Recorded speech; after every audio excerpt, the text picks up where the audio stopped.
Hello, ladies and gentlemen. I am accompanied by the Z Yoshi 64, as we will be casting your beginning games of the Starcadian bracket. We are in Art Starcade number 3 in our first game. Coming up will be the SLU Strikers versus Quest Esports.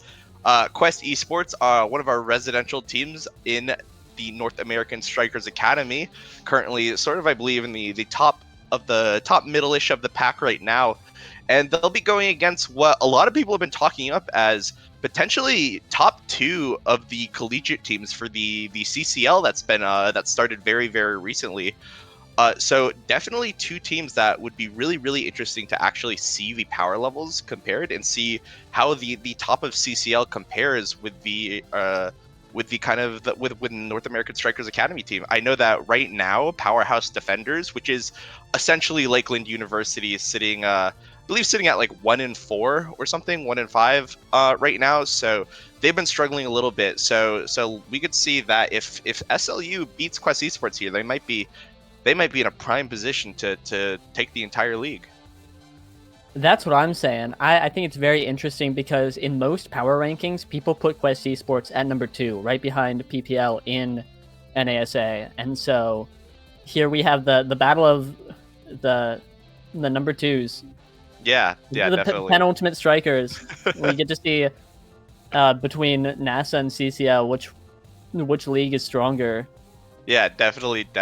And kind of looking up, I'm not entirely sure who Quest Esports is fielding this time. The kind of standard roster that they've been lining up has been Switch SSB as a forward, Hamster Quest in the midfield, and Toasty Local holding it down in the net.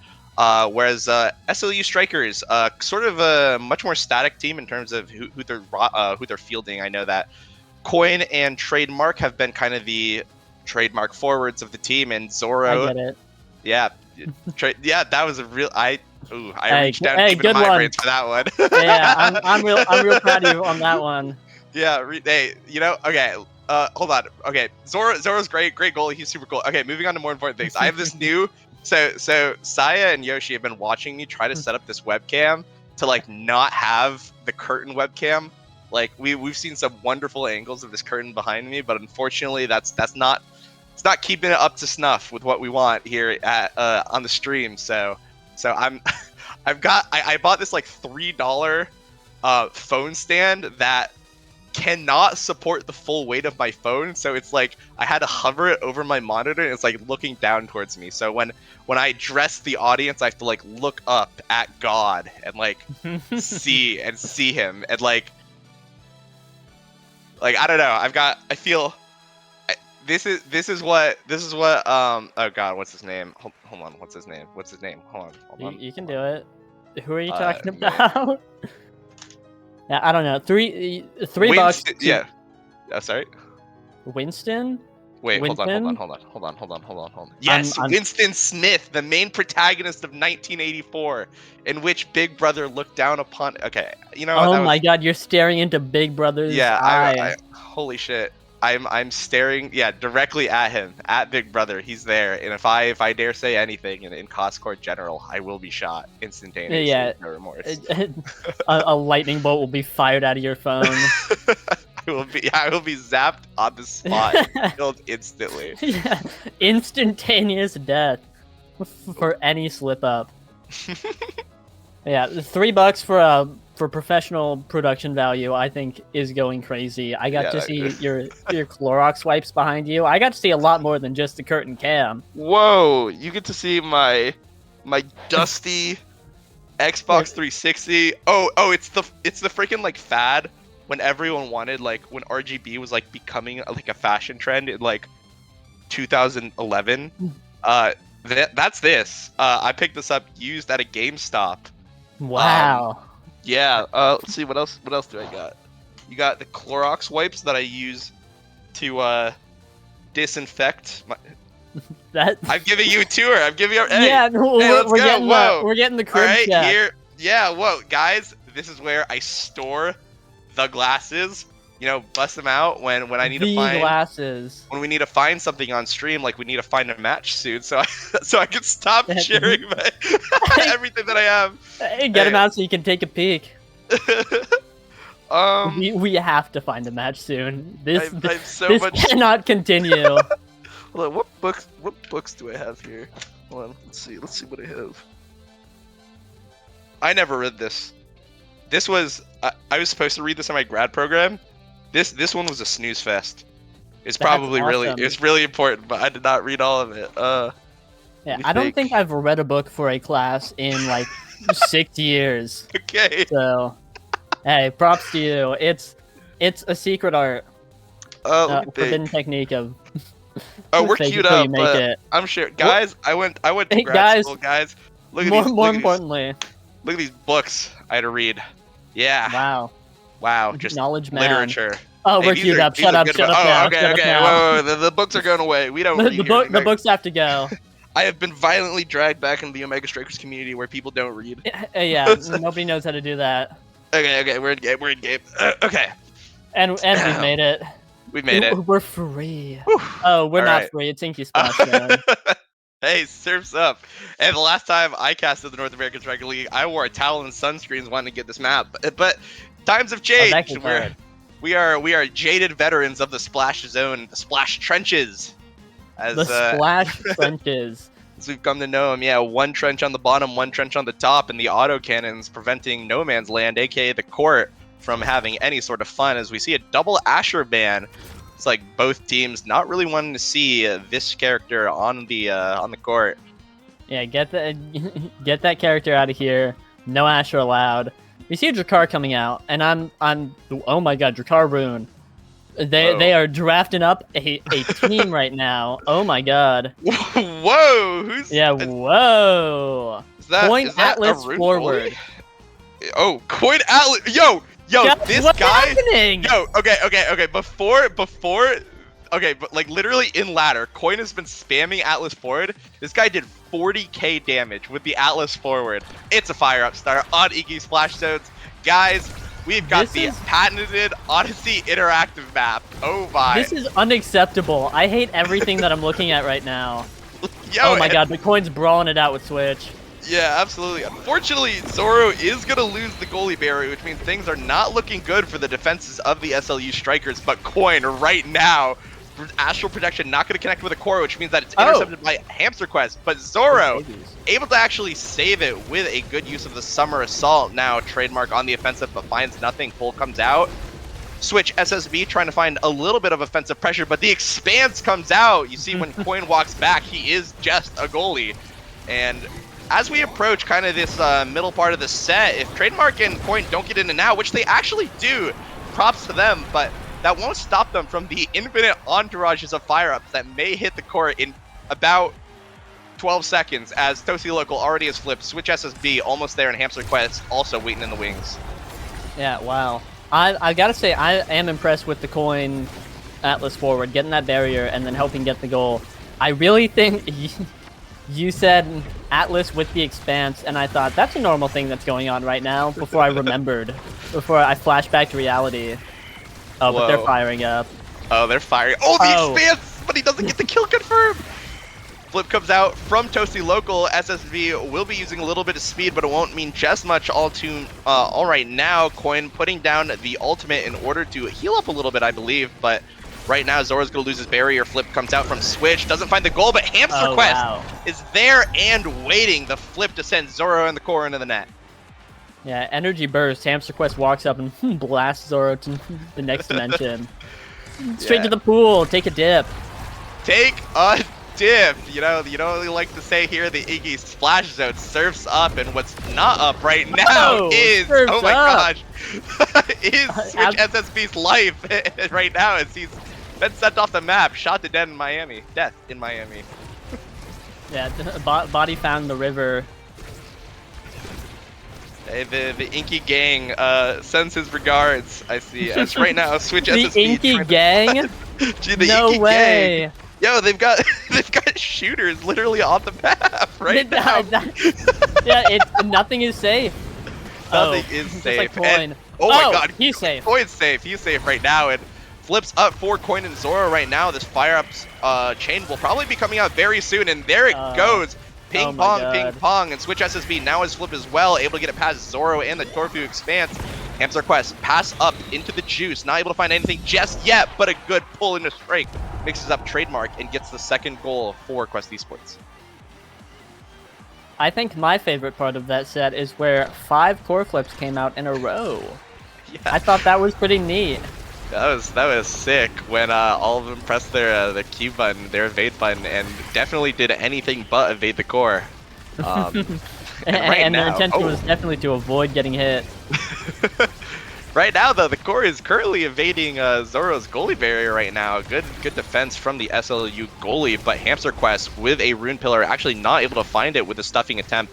Coin able to get it past Tosi Loco for a little bit, but it's not enough to get the goalie barrier. Astral Projection comes out and is able to find it. Tosi Loco, though, wins the core flip war to keep it out of possession from Trademark. Surfs up Hamster Quest. The man's fur is a little soaked right now. Zoro with the core flip can pass down to Trademark if he wants to, ends up opting for it, and the Astral Projection prevents any sort of response from Tosi Local. 2-2 on the set. Yeah, tying it up. I'm sitting here, I'm wondering, what do you think SLU strikers would... I think the comms were like in draft where Coin said, guys, trust Atlas. Like, obviously, it's working. Obviously, you locked it in. Do you think they were like, yeah, this is a great idea? Oh, my gosh. Trademark with the trademark tie play. Yeah, obviously they're ready. Coin right now is an absolute monster right now. This Atlas forward, probably to date the most successful Atlas forward usage in any tournament that's been kind of that has had some reasonable sign up. As Primetime gets fallen down to Trademark. Yep, big shot, great deny from Rune. Don't want that guy to have Primetime. Rapid Fire, kind of the same thing. In similar vein, also really good. We're going to be seeing the midfielders throwing out abilities for fun. The air deals for Atlas because he's got really nothing to pick. I mean, I guess he could have gone the cast last. Yeah, I guess so, to make the durations a bit more. But I guess he wanted more stuffing power on the Astral Projection, which you can kind of see a little bit of that range right now. Unfortunately, the aerials usage not very good, but oh my god. Coin, and the aerials made Trademark get saved a little bit faster. Real. How real is that? And also as real as this, Hamster Quest Rune right now, able to use that pillar to a momentous effect, but he's going to get dribbled around by Trademark right now. Barrage goes a little wide, unfortunately, which means that no goalie barrier will go down. Switch SSB on the offensive, but he almost goes down to the until the expansion. Trademark, though, trying to get possession of the core. Pass from Zoro, able to get it to him as he dribbles it down the field. Toasty Local able to dodge the Astral Protection scoring attempt right now from Coin. The Rune Banish will make that extend a little bit more. Flip comes out from Toasty Local. Then to Hamster Quest, but nothing found on side of Switch. Zoro has Flip to work with as well if needed right now. 5 seconds from overtime. Toasty Local pass back to Hamster Quest, trying to dribble it down to Switch. Switch wins a critical strike war, which means he will be on an offensive attempt. The flip comes out from Zoro. Unfortunately, past the Coin, but it's whiffed. As right now the SLU strikers don't have anything, but it doesn't even matter. The juice means nothing in the face of Coin's forward Atlas as he scores the first goal of the set. Yeah, Coin, not a juice enjoyer. Actually putting that aerials to work, that was the reason that he was able to get the barrier. And I think he knows something that we don't, because I was not an aerials enjoyer in draft. Yeah, absolutely not. I mean, didn't understand his game. Yeah, I mean, it's probably better than the Deadeye. It's probably better than the Chrono. Yeah, there's an argument for Gas, but hey, the man wanted that stuffing attempt, which, oh my god, can you get this man out of the net? Core absolutely setting up an absolute clinic maybe right now in front of Toasty Locals. Oh, but a flip from Hamster Quest through the juice means that Switch SSB will be able to pocket into the bottom side of the net. Yeah, great play coming out from Quest Esports. Yeah, I really enjoyed the concept that Atlas finds comfort in the goal box, just not his own. It's there's no place like home, even when home is just a replica and not your real home. But right now, Switch SSB with a flip to guarantee the first goalie barrier of the set. Coin trying to keep it out of the juice, not able to find anything, but able to delay enough time to recover on the defense. Switch SSB with a scoring attempt, not able to find anything so far. Strikes go wide from Hamster Quest, unfortunately, losing a little bit of tempo on the play, but Toasty Local's already ready to get it back, but unfortunately, not too unfortunately, but a bunch of core flips go down, but it's not even gonna matter as they all just stuff it through the net. Nothing that Zoro could really do there with the Rune Pillar. Yeah, Shrimple as and Quest Esports. We're not a fan of losing to Atlas forward first set. They're doing a bit of fighting back. Whoa! Switch SSB flew a little bit there, but the expanse from the Alice with the core flip means that he'll be able to stall out the play a little more. Banish comes out from Hamster Quest though, setting him up to win an all too crucial strike war as Trademark now does have that flip. Sends it out. Also giving flip to Zoro notably, but Coin low on dodge, low on stagger right now. This man may get sent off the maps. Shot attempt from Switch SSB, not finding anything, but the Rune Pillar predicts Zoro's flip offensive play. Coin now unstaggered again, potentially looking for some aggressive play here. The juice does come out. Token Fortress stalls a little, but it won't be enough as Hamster Quest and Switch right now on the scoring attempt, but it is blocked by Zoro. Good save from him. Giga Blast comes out, not able to find the all too coveted core possession as Coin's going to be sent off the map, unfortunately, with a single pillar. And things are looking grim, but not super grim, as unfortunately Quest does lose his flip, but the Rune Pillar is there to save the offensive play, and Switch SSB able to put it in with a secondary. Yep, what a phenomenal Rune Pillar coming out from Hamster Quest to force that situation and allow Switch to just get right in there, put it in. Yeah. And there's no way he doesn't take Twin Drive here, or maybe Manu. But like, dude. More pillars. Maybe, Catalyst. Maybe once the ego. Opposite of the egoist. I guess obviously you see the fire up start and you want to definitely get as many advantages, but yeah, great point. Yeah, but Twin Drive denied. Yep. Ends up going for it. Monumentalist comes out for the Atlas. Yeah, and not too much here at the bottom of the draft, unfortunately. Tempo swings okay, I guess, on the Chakar, but definitely the big ticket purchases for that was the Catalyst and the Egoist in this fire up start. Energy Awakenings on that sort of fire up start so critical for any sort of momentum, but also just generally abusing how much energy just gets down on the court. Yeah, Energy Awakenings on fire up start are a game winner, unsurprisingly. Yeah, absolutely. I'm interested to see Catalyst pick up on the goalie, or sorry, Egoist pick up on the goalie is obviously pretty cool. And big Dubu gets to run forward, but I don't know if it's any better than the Catalyst. I think it might have just been to prevent them from getting both Energy Awakenings. Yeah, that would definitely make sense. Still, of course, like, definitely usable, especially on the Dubu, who's a goalie that's, like, definitely famous for aggressive plays. Yeah, look at him go, look at him go, look at him go! He's going! Fortunately goes a little bit wide. Flips comes out from Switch, but not able to find anything. But his life barely preserved from the Inky Gods, as he does go on another scoring attempt. But low stagger, no dodge to work with means he's going to feel a little bit of pressure, especially from this Coin Atlas, the 40k damage. Astral Expanse comes out, but a pass to Trademark means that he'll be able to pocket it in with the Giga Blast. Yep, dribble off the bumper into big Giga Blast. Hey, it's too easy for him. It's a bit too easy. Definitely SLU right now, the master chefs in this kitchen. SLU Strike King. SLU Strike King. What a chance. And the core flip goes wide. But Zoro's able to save it with a flip. Hamster Quest low on stagger. No dodge as well as he just flipped. He's going to be sent off the map. No longer low on stagger. Forward. He's taking a little bit of time. All gone. Oh man, it looks like the Astral Expanse will astrally project it into the KO penalty box as Toasty Local trying to save right now. Molten Bolt comes through, able to stuff it past Zoro. Switch now on a scoring attempt, able to pocket it in through Trademark and Zoro, but not able to confirm on the goalie barrier. Barrage comes out to hopefully win the strike war, but nothing unfortunately happens of it. But the Expanse displaces Toasty Local, which means he has to use Flip to save this goal. Flip comes out from Switch SSB, nothing found right now. Hamster Quest almost with Flip himself, but Trademark will be able to answer in kind with a core flip of himself. Pass goes through. Toasty Local barely manages to get there in time, but the Dubu flip pass into Coin. It means that Coin will be able to pocket it in with his own flip. Ladies and gentlemen, that's a fire-up play. That is a fire-up play if I've ever seen one, and SLU Strikers are running away with it right now. 2-0 in the set after going 1-1 in set count right now. Things are looking a little bit tighter. or things Oh. were looking a little bit tighter. And I guess they are now because Quest Esports is clapping back. They are clapping back in. Potentially, this is a critical set. I mean, right now we talked about the dominance of energy drains, and even though the two big tickets are out of the field or onto the court right now, there is still quick strikes, which can make a difference when every little bit of energy generation can amount to so much.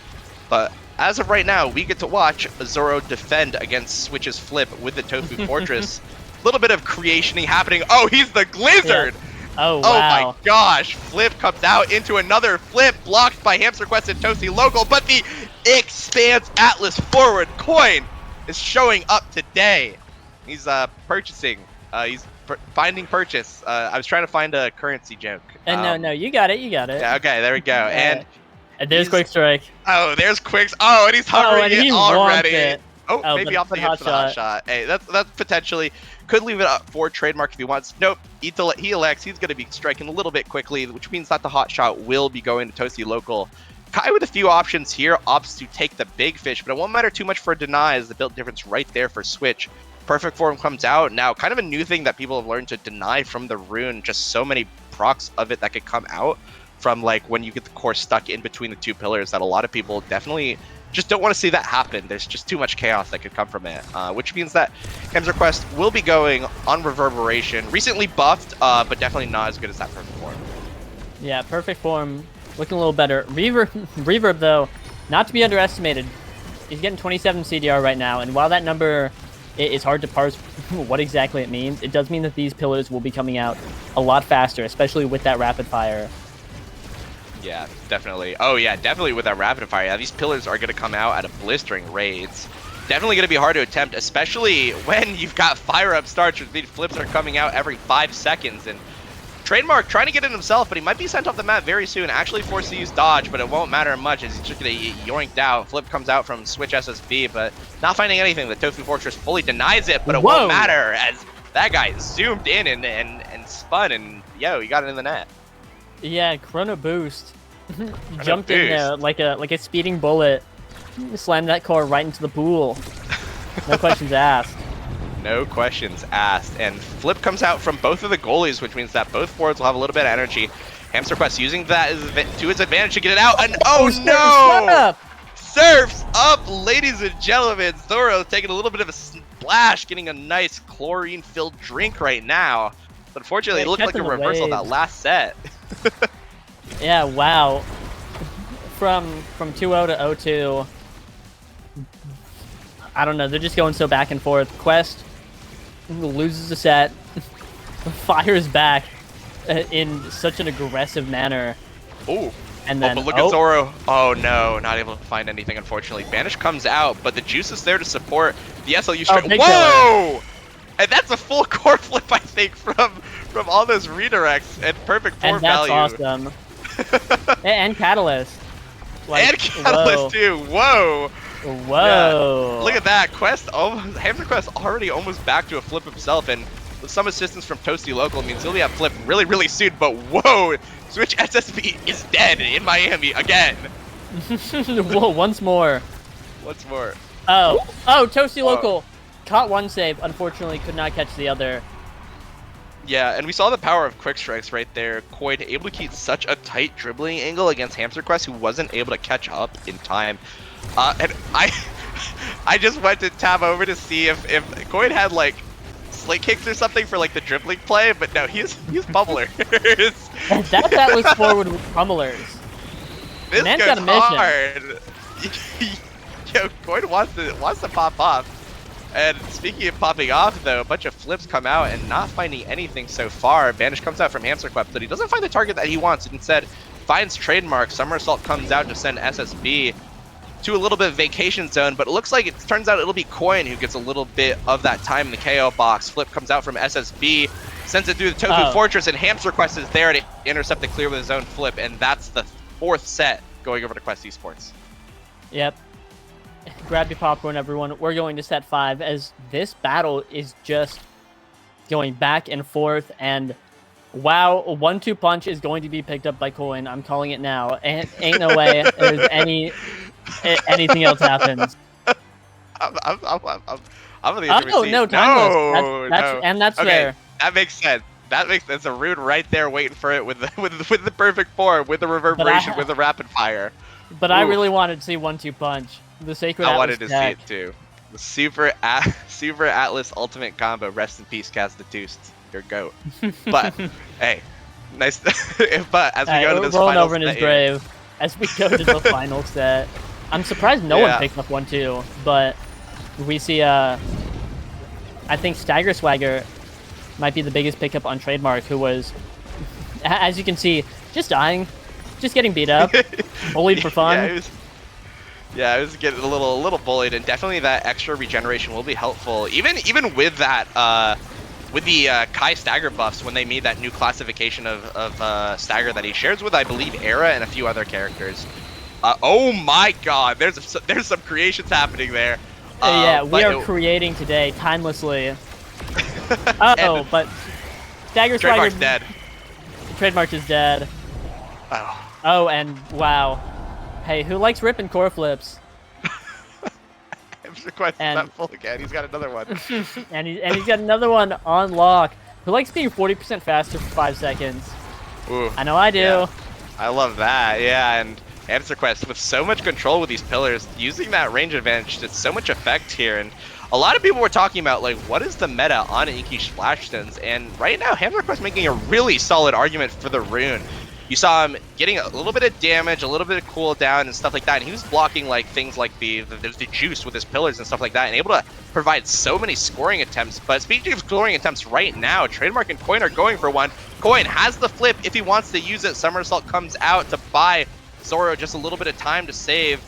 Right now, Switch SSB on the offensive, assisted by Hamster Quest pillar. Flip, unfortunately, not utilized to its full effect. Coin, though, with a flip, but it won't matter as the banish comes out, denied. Toasty Local now has a flip, but Trademark snipes it out with a Giga Blast. Gets it through Toasty Local for the first point of the 5th set for the SLU Strikers. Yeah, Giga Blast jump scare. Toasty Local was trying to shotgun to confirm his strike, but it just does not matter. It came out too quickly. But, oh, big flip. Whoa, big. Yeah, I think, as you were saying, this rune is looking incredibly strong on this map. Has so much control. But I think what I've heard a lot of, the Switch SSB put it in that corner. Wow. Yeah, that was an excellent hook from the pass from Hamster Quest, able to just break Zoro's ankles. That guy, yeah, Zoro's not feeling great right now, as right now the SLU Strikers is in potentially the final point of the game, hoping maybe even up a bit of creation. Ping pong goes down, means that Coin will be able to get that first goalie barrier. Flip comes out, but it's denied by Zoro's Tofu Fortress, and now the SLU Strikers are looking to complete the point, but they're not able to find it. Hamster Quest 1 or 2 strikes away from getting his flip. Toasty Locals also has it if he wants to use it. Opts to use it to get a bottom clear. Zoro with a somersault means that he will have flip as well. Pass to Trademark, unfortunately not intercepted in time. Hamster Quest now has that flip to work with. Astral Expanse comes out, putting a little bit of damage on Switch SSB, who's sweating a little bit right now. No dodge or health to speak with right now. Flip comes out from Hamster Quest, a little bit of flip and dip in order to give Switch SSB a little bit of time, but nothing is found in the flip from Coin. Almost puts it in, but a lock and load will not be enough. As Trademark pockets it in with his own flip, and now we are on 0.5 set 5. Yeah, Trademark reminding everyone that you can die in that corner. You can get blown up in that corner. Yeah. Absolutely shot dead in the capital of Florida in that corner. Yeah, absolutely. And speaking of corners of Florida, we are creating quite a little bit. Switch SSB trying to intercept the pass, but a good Giga from Trademark means that this might be it. No, it's saved by Toasty Local and Hamster Quest, but it's still in the net. It's cleared a little bit, but the flip into the juice means that it might still go in. No! We are holding a wall whole, ladies and gentlemen. Flip comes out from Hamster Quest, but it's intercepted by Trademark. Toasty Local is dead in Miami, and the expanse from the pummelers means that Quest Esports is in the net right now. The juice is flowing, and they are dead. The SLU Strikers win in an amazing Atlas forward flurry, an amazing play. I have had a loss of words. I have had a loss of words. The pummelers came through and shot Toasty Local dead. It looked like he had the lock and load himself. Absolutely putting in the 50 caliber Atlas expanse. Holy crap. Holy cow. Oh my god, holy cow. The only juice running anymore is the blood of Quest Esports. Slay. That's a 6 KO Atlas with 30k damage. That is the most damage in the game by 4,000. By a pretty wide margin. Yeah. Wow. That's Epic. guys. Guys, I think I'll be brave, and I think I'll say what we're all thinking: that Atlas forward is the best pick on Inky Splash Zone, and don't you forget it. Coin has got something. The man is currently cooking up a storm. He's throwing in all the vegetables, the premium beef, the salt. He's got some prime ingredients that he bought from I don't know, Sprouts or something. From the night market. The night market, of course. From the night market. Hey, and if Coin knows one thing, it's how to utilize his currency well, I'm sure. And right now he's purchasing it up all over Quest Esports. He's bought them out. Cha-ching. Market forces. Bought the farm. Made him buy the farm as he market forced it in through Toasty Local to get those scores in. Yeah, obviously, definitely the power pick of that match, but let's not forget Trademark and Zoro. Obviously, excellent play from them. These three are definitely a team, and recalling my long decade ago collegiate Omega Strikers play, which was 2022. These guys beat UTD when I'd first moved back to Arizona, so I had kidnapped them the West, and they still beat us.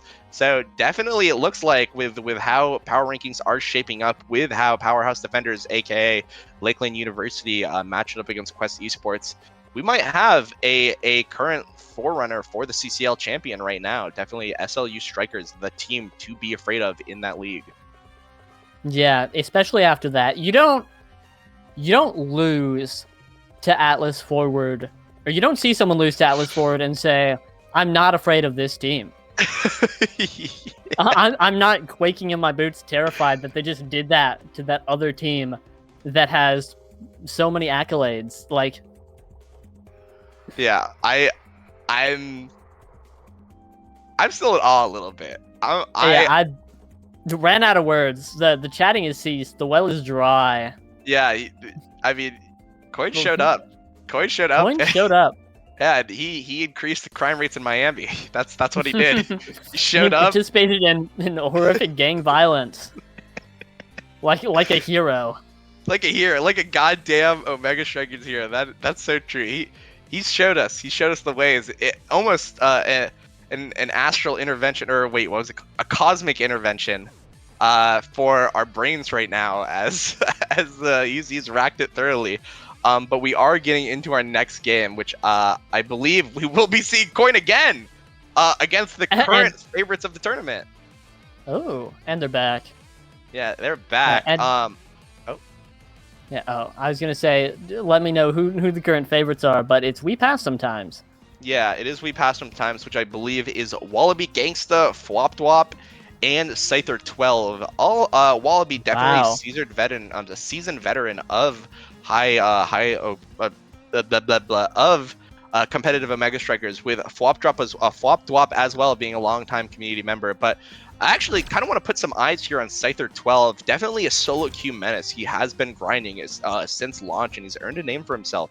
Especially, I'd say he's definitely one of the new wave launch goalies. Obviously overshadowed by the likes of players like Lilybun, but definitely definitely not made of paper or anything like that. As looks like Wallaby's locking in his signature Juliet, and we'll see what the other two members of his team do pick up. And guessing from what SLU is hovering, we will be seeing some more amazing Atlas Ford. I'm on the edge of my seat for this.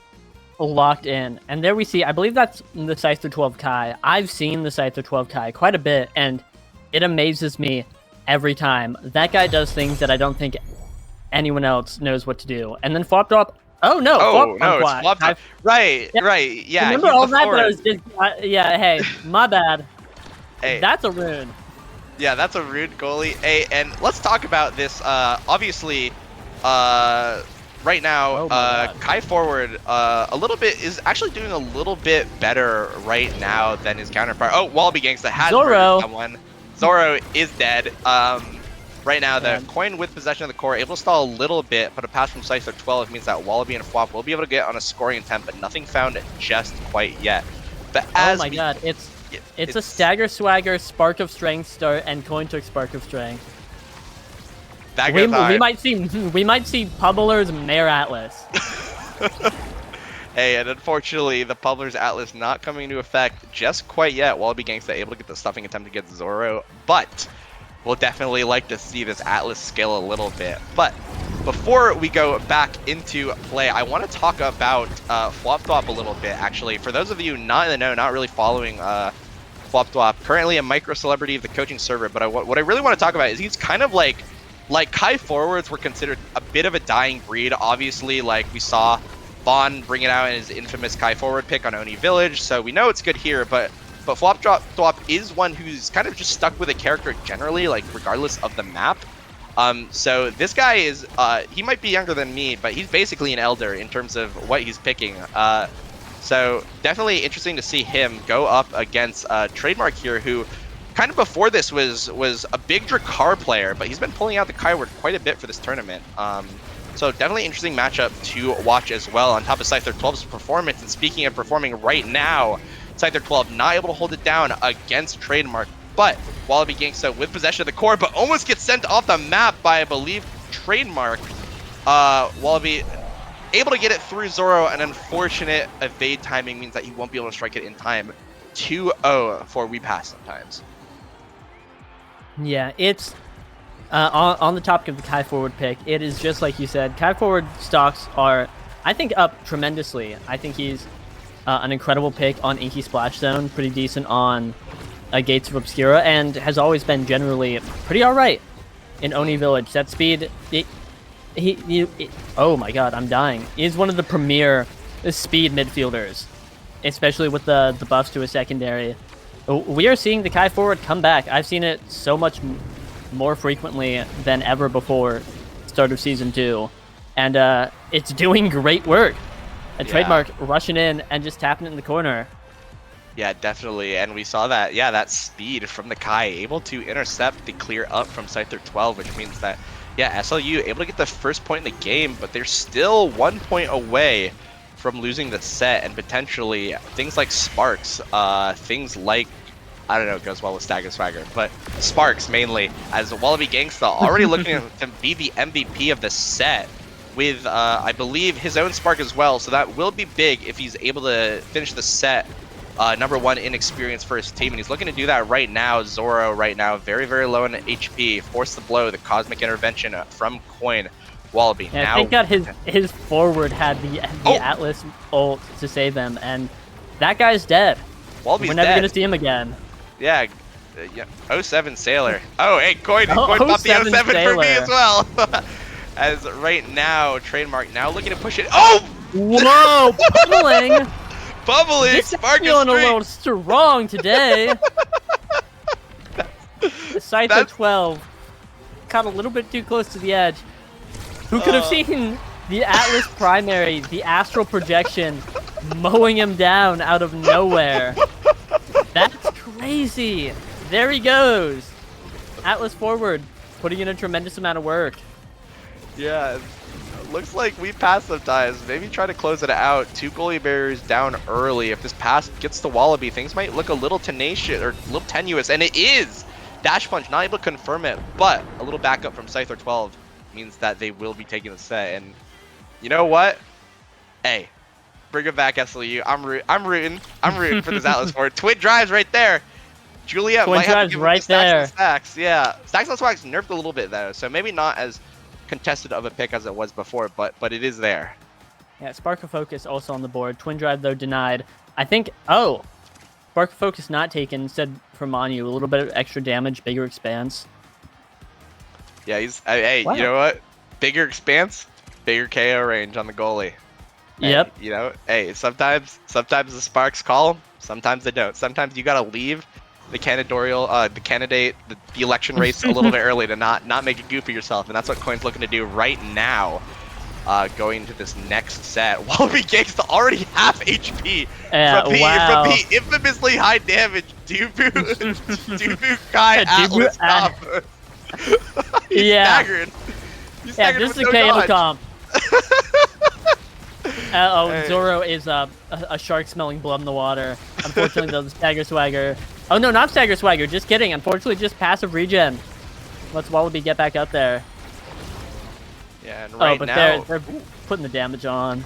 yeah, a little bit of damage. Expanse comes out, not able to find as much damage. Stun on a Wallaby Gangsta means that the scoring attempt, unfortunately, will die a little bit.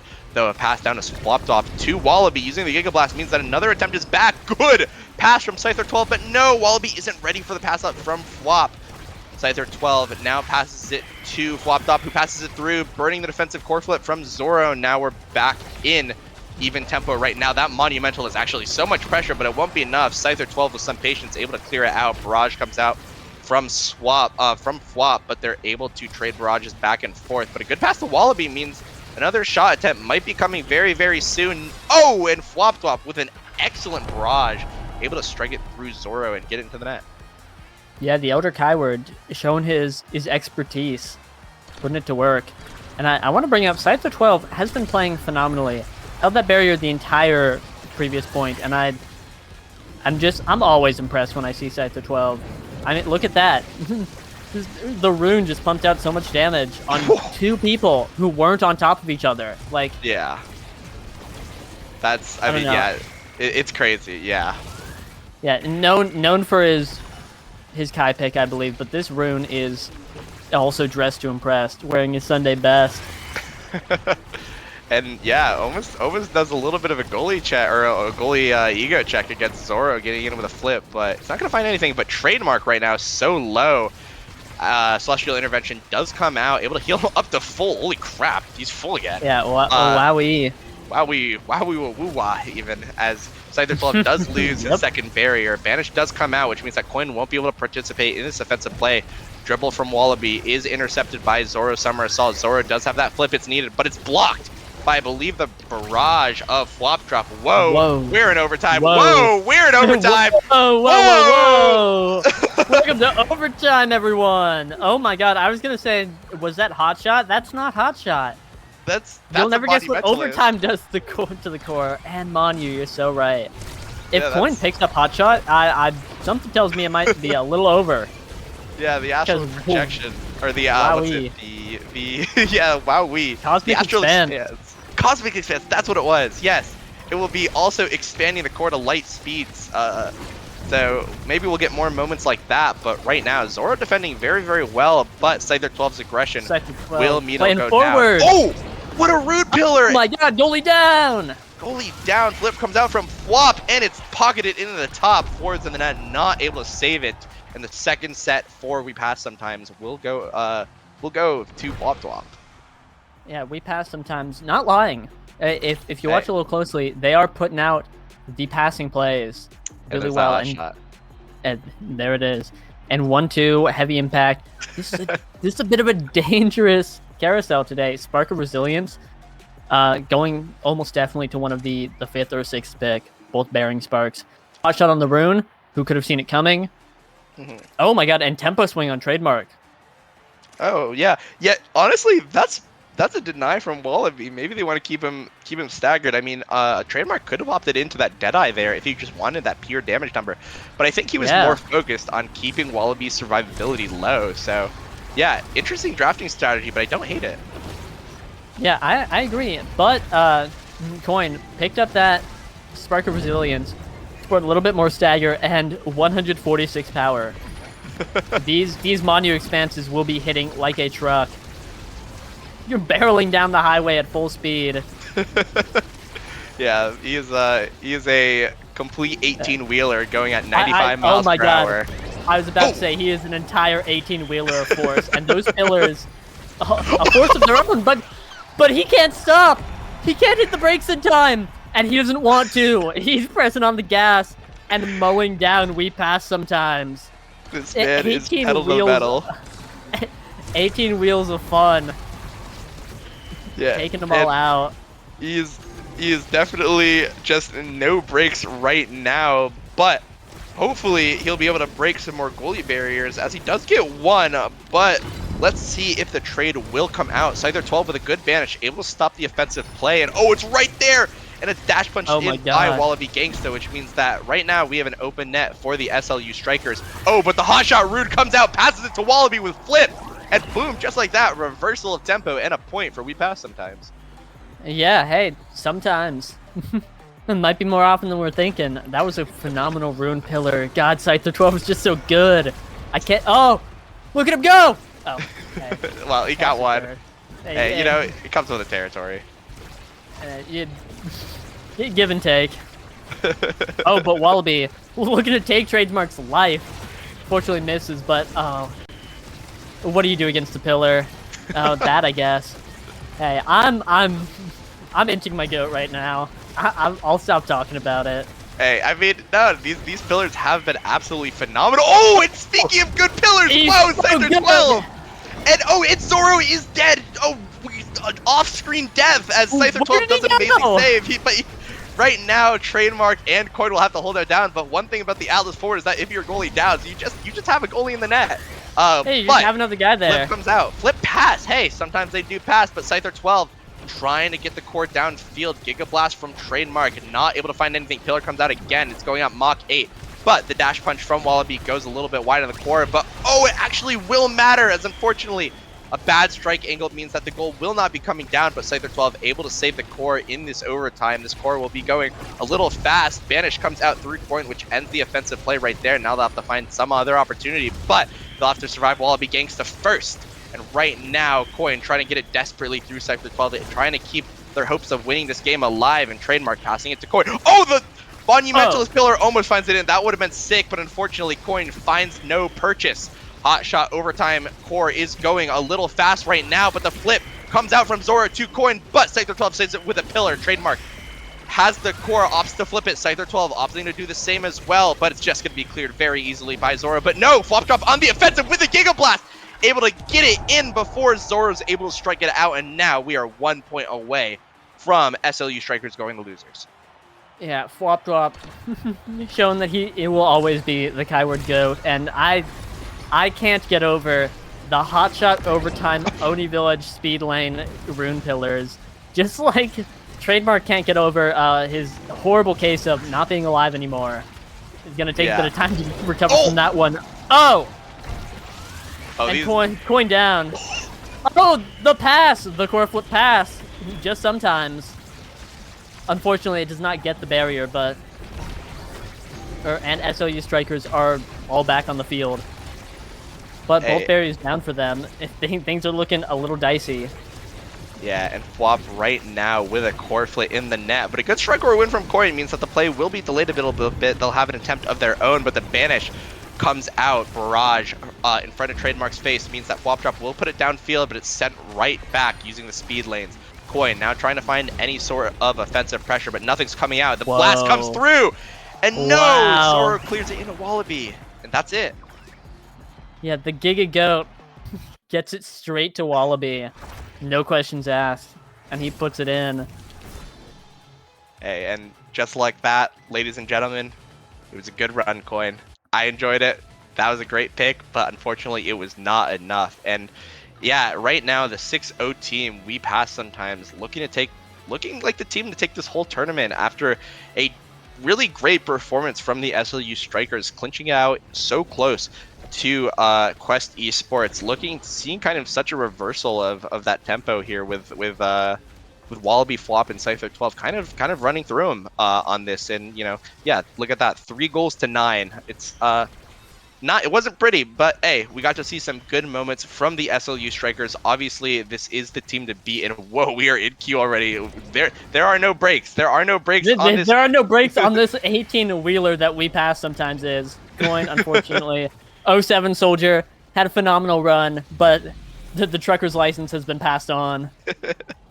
And hopefully passed on to the other college team representing the Collegiate League. We've got Lakeland University against another NASA team, the LP Thieves. The LP Thieves kind of let's talk about them a bit. We haven't given them too much screen time here on BestieInSlot, but they do have a little bit of an interesting story. Kind of nobody was expecting them to make a deep run in the launchpad that they participated in, but I believe they were able to make it, and unfortunately they did go out, I believe 1-2. Actually, this was the team that sent Quest Esports home in Liftoff. That's right. If I'm correct. Yeah, I think that's what happened. So yeah. Yeah, definitely no team to scoff at. So excited to see again how another CCL team will match up with a NASA team. Yeah, no LP on the line this time, but they might just be stealing Lakeland's run here straight to, I believe, grand finals. Let me check the bracket. Oh, losers. Loser semis. Hey, Loser almost. semis. Hey, Tomato, we'll get them tomato. next time. Oh wait, Oh, update. production says Losers quarters. losers quarters. Whoa. Hey, you know. We hit the reverse button. Hey, but grand finals in my heart. Yeah, real. This is basically Thug finals between future CCL and future NASA when the hotly coveted matchup here. Yeah, very exciting. And the winner of this will be going up against the winner of Quest Esports and Platinum exclusive two other NASA teams right there. Yeah, that's and the winner just a NASA match. Yeah, that's just a NASA match. Yeah. Another NASA match. Hey guys, welcome to the North American Striker Academy. Happy to be here. We're very excited to see what they can show today. Yeah, and whoever wins it between these four teams, the LP Thieves, Lakeland, Quest, and Platinum Exclusives will be facing the SLU Strikers. So potentially a bit of revenge coming out from Hamster Quest and his crew, but that'll be a little bit later, and I believe with a different caster duo as we are going into game here. Oh, we're back. And Guys, we're back to the Splash Zone. It's September, summer's over, but Odyssey Interactive wants to bring us in, and Death Gun Summer's is never dressed over to in my impress. heart. Yeah, put on your swimsuits right now. Get in the pool. It's time to Inky Splash Zone. It's time to ban Kai. We're sick of him. There's been a Kai forward in every match we've seen so far. Yeah, in fact, bit of we've seen resurgence. 2 matches and 3 Kai forwards. Wow.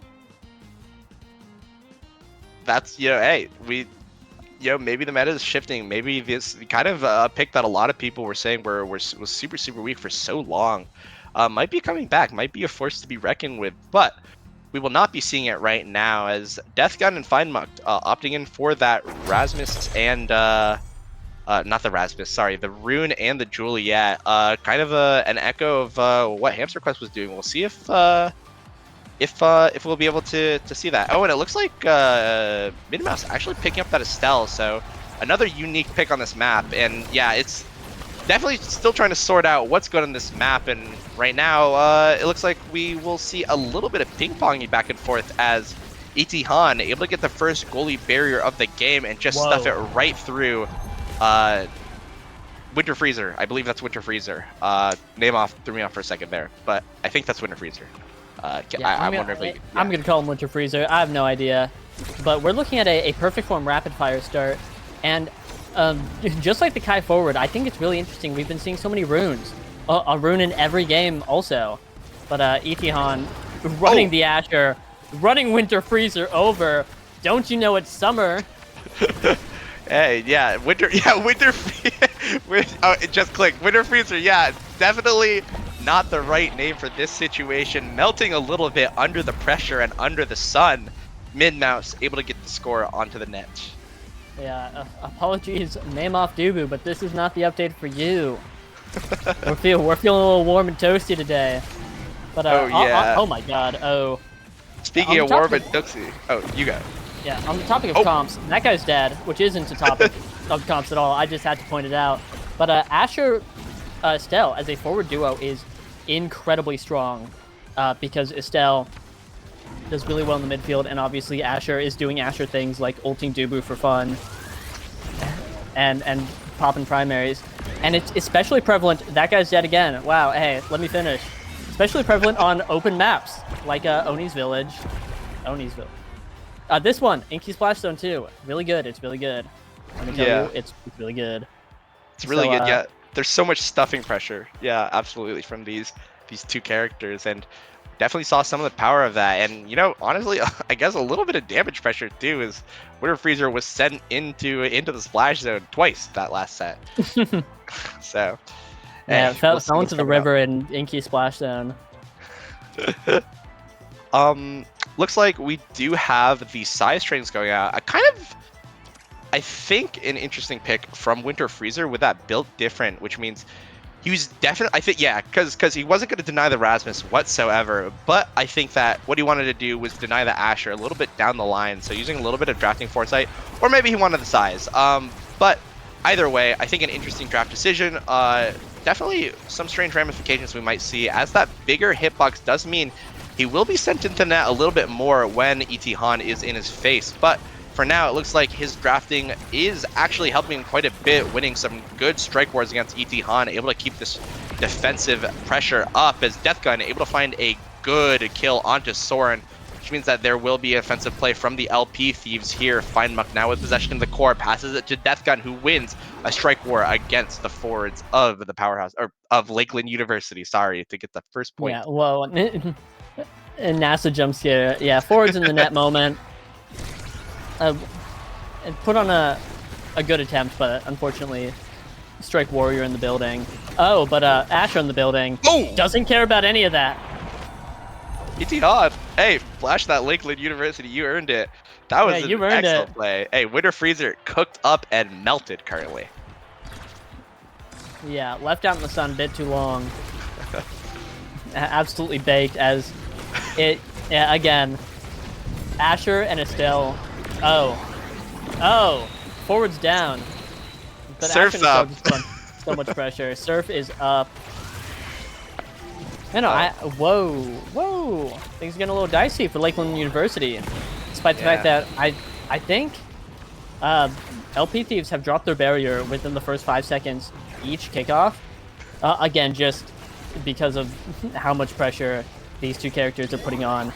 But it doesn't matter because Winter Freezer's holding on. Just kidding. My bad. I didn't mean it, I guess. Surf is up. The Winter Freezer has fallen into the juice. He's dead, and you know that juice looking a little refreshing right now with the cool temperatures of it right now. But what's not looking cool is how much damage Death Gun is taking right now, and Min-Mouse does use that core flip for a bit of damage, which sets Soren up for the pull confirm on the Rasmus, able to send him off the map. Now it is a 2v3 power play, and E.T. Han does nothing but convert this game. Second set goes to Lakeland University. Yeah, they're absolutely dominating. We are speed running this match. It's just so hard to deal with. We see I wonder what Findmuck wants to pick up here, because there's Manu, Deadeye, Catalyst might be a good pick.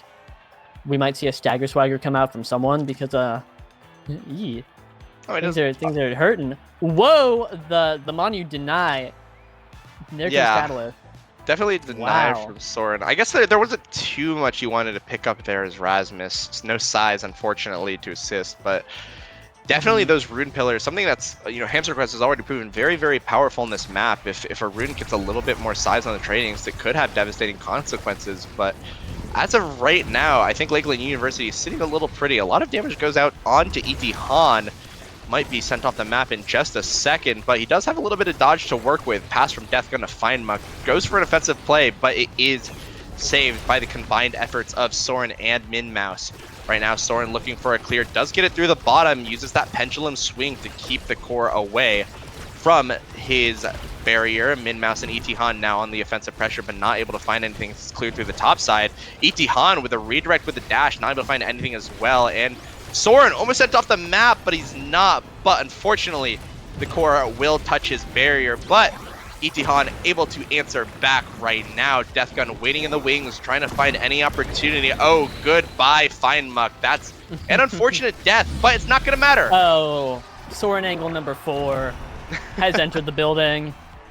Almost a save, but unfortunately does not quite get it.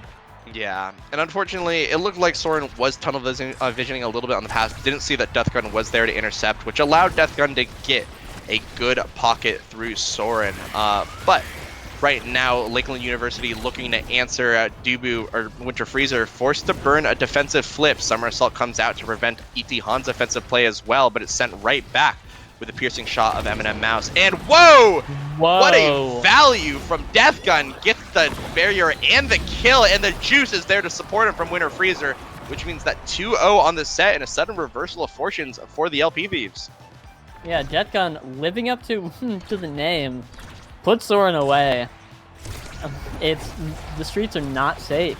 Yeah, and you know what we love to say here at Inky Splash said, oh! Oh. Etihad, hey, Yeah, you we made up love for to it. say it. Hey, it was all good. Ichihan, oh my god. Killed that man. Wow. He's dead. And And he's dead.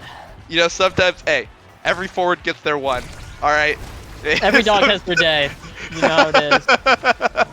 Hey, it happens. They got the goal. That's what mattered in the end. Deathgun right now trying to find a little bit of offensive pressure to match, though, as currently the MVP for the LP Thieves, I definitely would say the guy is playing absolutely phenomenally, but it won't mean much as the core's just not getting to him. But a good bounce off the rune pillar means that the goalie barrier will be going down, but Winter Freezer needs to save it, but it just won't be enough versus Min Mouse's piercing shot. Yeah, and that takes us to match point. The Lakeland University could just one and done, clean this up right here, right now. Yeah. Or LP Thieves could hold on a little bit longer, so they've still got the fight left in them. Yeah, and things are looking a little good as a good pillar means that Min Mouse's flip will not find anything just quite yet, but a crucial strike or win means that Winter Freezer will have to pull off an impressive save to keep the goalie barrier alive. Itihan now with the core, trying to stuff it through, not able to find anything just yet. Deathgun waiting in the wings for the core to come to him, trying to find a dash punch opportunity, but just can't find anything right now with the combined defenses of Min Mouse and Soren. Goalie barrier goes down for Winter Freezer. Itihan with the flip. This is going in, ladies and gentlemen. Yeah, it went in the frame he hit it. Yeah. The animation of him sending it forward had to play after the goal was scored. Yeah, Fine Muck sent off the map as well. That was an awful position to be in, as Lakeland University, also known as the Powerhouse Defenders, will be taking their victory over the LP Thieves. Yeah, such a dominant performance. Even more so than what was it? We Pass Sometimes versus SOU Strikers. Yeah, absolutely. Yeah, definitely sort of another team kind of to watch out for if you are Quest Esports. Another NASA Meet rematch, just with a different name. But yeah, we'll hopefully be seeing those teams very, very soon. But you won't be seeing me or Yoshi anymore tonight, as we will be swapping off for the evening, being replaced by the S-casting duo. By the way, Alpha Besties registration now open, of Saya and Spooked Alter. They will be coming up in just a second right after this break. But for now, Yoshi64 and Brickbat are signing off, ladies and gentlemen. We'll see you in the Splash Zone, or hopefully another map, but maybe in the Splash Zone. And hopefully not Miami. Whoa! Update for production. We got to get through those replays a little bit. Whoa wee, wow wee, whoa woo wow. Look at those plays. Hey, we'll be back, but give us a moment. What an electric game. Yeah. You can't get rid of us yet. Yep, look at that. Whoa. Oh man, he put it in the net right there. Woo! And he did it. Yay. Hey, yeah, look at those goals are good. Those goals are great. Are they? Yeah, are we still running replays? Off. Are we? No, we're good. Okay. I am Brickbat, here to tournament organizer, caster, all of that stuff. And I have been joined by Yoshi64, artist, and Omega Strikers GOAT. We will be signing off, and hopefully you'll be able to see us soon in the North American Striker League. Coming up this week, we've got our second and final Super Week. So if you want more high levels Omega Strikers content, please tune into that, and tune into the Super Week coverage from Vaudable when that comes out. And tune into the CCL when it happens this week, I believe on Wednesday. So there will be everyone who wants to watch North American Omega Strikers will be feasting this week and weekend, ladies and gentlemen. So for now, I'll be heading off though. So transitions. Yes, I have a good ending. Bye. Hey, Grandpa, let's get you to bed. Bye. See you later. Bye. Go.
Hello everyone, we're back with the third Arcadian. I'm here with Spooked Alter, and we're gonna get right into it for the losers semis. Quest versus Lakeland. If Lakeland wins here, they're set up with a match against SLU, and that's the collegiate rivalry we've been seeing. Yeah, and honestly, I am really excited. I mean, the way these ladders were going already was very exciting to see. There's a lot of Atlas forwarding that I wasn't expecting to see that we saw. So I'm very excited to see if anyone's going to be either rivaling them with an Atlas forward of their own, or if it's going to be something totally new. Okay, so right now there's a bit of code drama, apparently something to do with regions. We might be getting trolled by Soren, we might not. I'm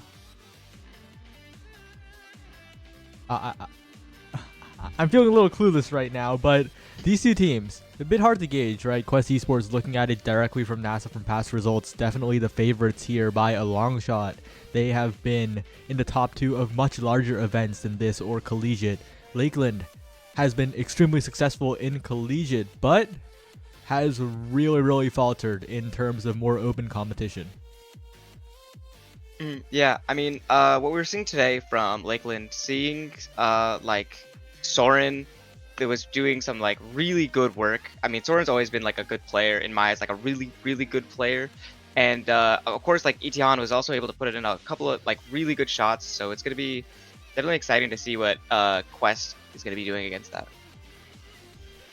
Yeah, and well, it will be definitely interesting to see how they match up back up against Quest, right? Because Quest is looking for a rematch. They got knocked by SLU Strikers down into the losers bracket, and SLU Strikers are right ahead of them here. Lakeland and Quest also had to fight other NASA teams to get here in the losers quarters. Lakeland beating LP Thieves and Quest taking it over Platinum Exclusive. So definitely going to be quite a close match. As we're getting into it, we see the Gray starting, and it was some of the most confusing code discussion I've ever seen in the chat. I'll send it later. Alright, nice. And we're going to be able to take it here to Night Market. Definitely a fan favorite map, especially with some of the other maps that are in queue right now.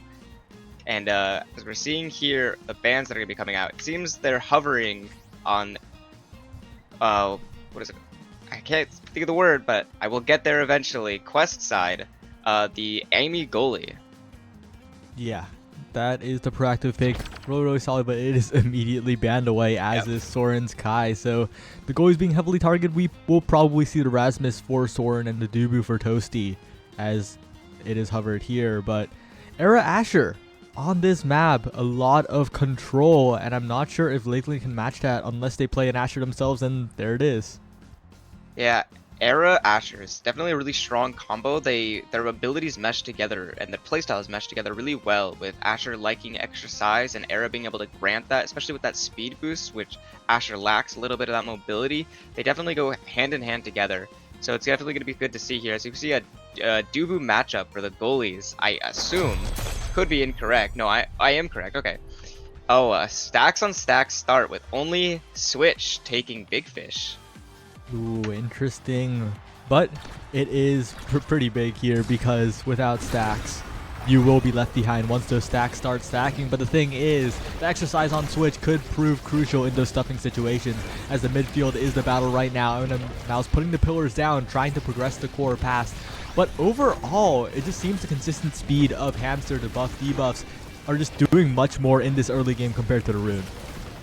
Yeah, I mean, as you said though, as soon as stacks get going, it really makes those extra speed situations like the one we just saw, where Soren would be able to grab that core, but only 14 stacks right now, and not enough to actually get there. But as the match goes on, it's going to be a lot easier for him to get those, and then it's going to be a lot harder for Switch to keep up. And maybe they were just thinking that with the Era speed boost, they will be able to keep up with them. But I don't know. I think generally taking stacks on a stack startup is what you really have to do. Yeah, it's a little bit of a concern here, because on round start, Quest Esports will just get the middle speed gate priority thanks to the Era speed. And whoa, Hamster's NATO is impressive zones. Eminem Mouse completely out of the play, taking the top barrier for free. But right now the strike wars are being won by Lakeland. They are defending with the help of the Rune Pillar as well. They get it out, and suddenly, even though the pressure was such in the favor of Quest Esports, the barriers still remain 1-1. Yeah, definitely a hard spot. It seems like they have a lot of pressure going onto them. As we see here, this Era holding control of the ball with the Asher, and then they're not really letting it go from this corner pocket, but with the Rune Banish, they're going to be able to stick it out, trying to get some forward pressure, but Hamster Quest taking that speed gate, keeping the pressure right there. These Rune Pillars can't last forever, but the Dubu Ultimate, the Tofu Fortress, is going to be able to keep it there, and it seems like they're having a really hard time getting it through this midfield, and the other team's having a really hard time pushing it through. But with a core flip, it seems that maybe they're trying to turn the tides here. Yeah, and the big thing here is that this Lakeland comp is very, very good at turtling. Very, very good at just rotating creations on the barrier to defend that one angle. And because the stuffing of Quest Esports is pretty one-dimensional, oh wait, hold on a second, a power play comes in and that Banish won't hold for much longer. The passing play comes down, Hamster with the dribble, but the strike war is won by the Mouse, who just sends the core forward, stalls out more time, and that is a respawn coming in. Soren sends it downwards, and Itihan is there to receive. Successful defense by Lakeland University, but once again the offense comes in from Switch, and that extra size primary will slip it through, and Quest is looking very strong in this first set. Yeah, Quest definitely has the upper hand here, as now ET Han has their stacks basically reset, which is not good because that's their biggest advantage, is the fact that Switch doesn't have stacks. But if you get murdered, you're basically just down Big Fish at that point. So it doesn't. Oh my goodness! And as I say that, Mouse gets their stacks reset. This is really looking in the favor of Quest users. Maybe not taking that stacks was the play. And as they're right here trying to get both barriers, and they will be able to do it with the Asher Path Splitter being able to keep that pressure off of them as they try to get this last goal, and as Switch tries to get this in, Soren prepares for the evade clear. Doesn't need to though, with the Air Tornado helping keep that pressure up, and Switch right there to put it in for the first set.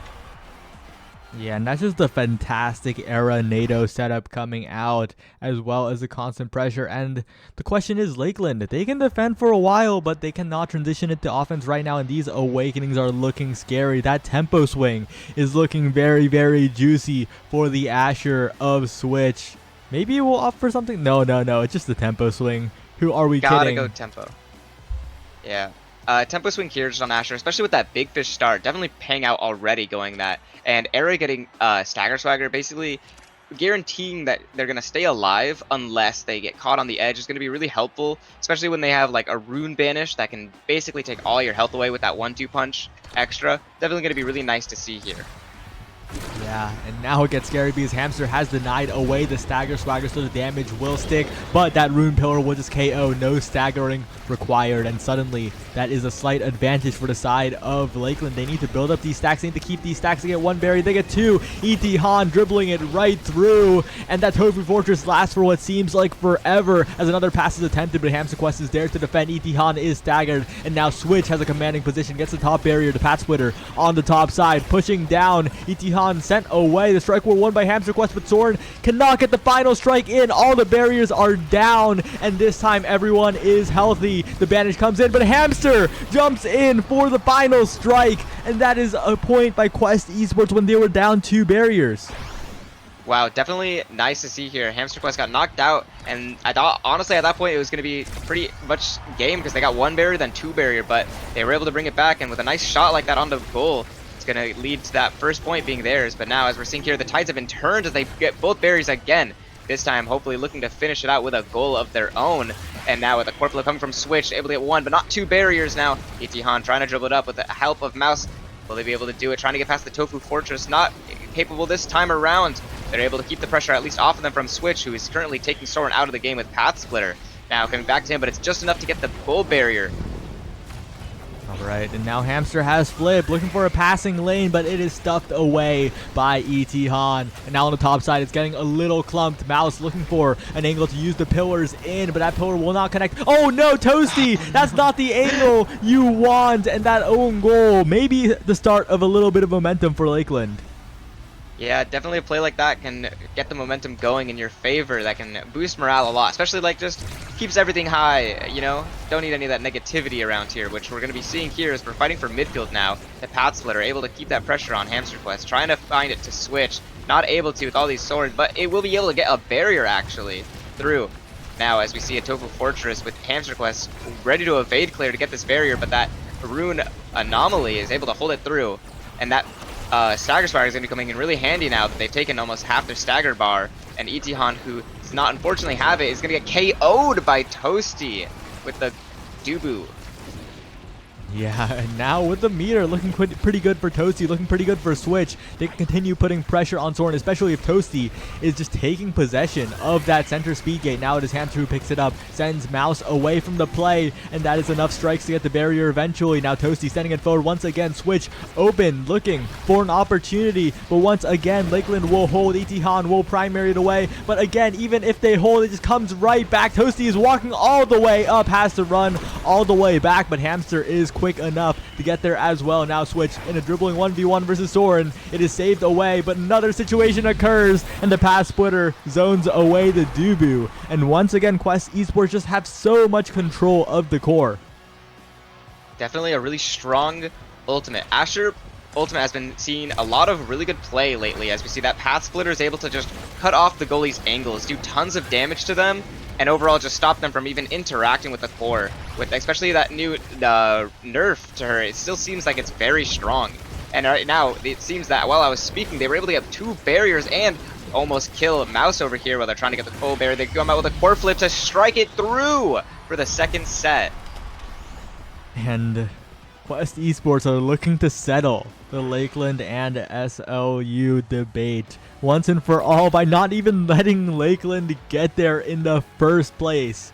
And reminder that St. Louis just took Quest Esports down in the winners, so really just Lakeland needs to win this. This is a must win to progress to even get that matchup versus SLU, but right now it's looking a little grim because Catalyst goes on over to Switch. Catalyst, Tempo, no. Big Fish. This Asher has it all. This Asher is definitely looking really strong, and I don't know, it doesn't really seem that a bulk up is going to help stay alive here, as we're going to see, and Rune taking that Aerials pick. Dubu on Timeless, definitely going to be hard to compete with the Awakening draft. I think fair to say that Quest won this one. Yeah, it's going to be a long road ahead for Lakeland, but they have shown that they can do it. But will this be the game they do? Soren winning the strike wars, but there's so many resources on the side. Still manages to be saved away, but with the help of Mouse and Itihan, the barrier still stands, and Lakeland has a chance here. But they're too clumped up. The core just goes around them. Hamster and Switch just do a passing play. It is saved away by the pillar, but there are no more cooldowns left for the Rune to defend with. Now Switch getting in there once again. The meter is slowly being built, and a strike war will be another point on the board for Quest Esports. And overall, just Lakeland cannot get offense going. They clump up a little bit too much, and Quest immediately capitalizes. This is a veteran roster right here. The power of players that have played together for so long. They have been at the top of so many tournaments, but they have not won one yet. This could be it. This could be the one. Yeah, definitely seems like they were able to choose the correct characters and awakenings for this matchup. As we see here, the stacks is coming in really handy with the Era, who now that the Switch is able to play Big Fish on this, they're able to be super big with that Era buff right here, as we're seeing here, able to get one of those KOs, and now hopefully trying to get the barrier with this, as Toasty is walking all the way up with the Tofu Fortress, able to get the goal barrier on Switch. Now, as they are looking at the final point possibly for this game, it's going to be very hard to come back from this. Yeah, and this is the Quest Esports that was promised, right? But there's still a long road ahead of them. They have to beat SLU. They have to beat...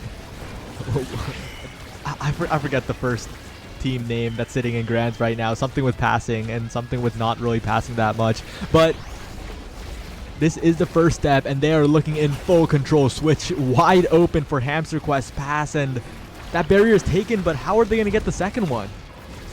Yeah, definitely getting that second one's the hard part here. Either they get one and they can't quite find the goal, or they get one open and then they can't ever get their momentum back over. It seems this team is very good at turtling, but it doesn't seem that they have as good a time when it comes to actually putting that pressure on right now. They seem to be kind of trying to mix that up here, as we're seeing they're able to keep Soren off the ball for a little bit, but the core flip stun's actually going to be enough so that Soren can't quite get over there to get the barrier, but it does seem Itihan is able to get another one for his own now. Both barriers down in here, trying to keep Toasty on the ball.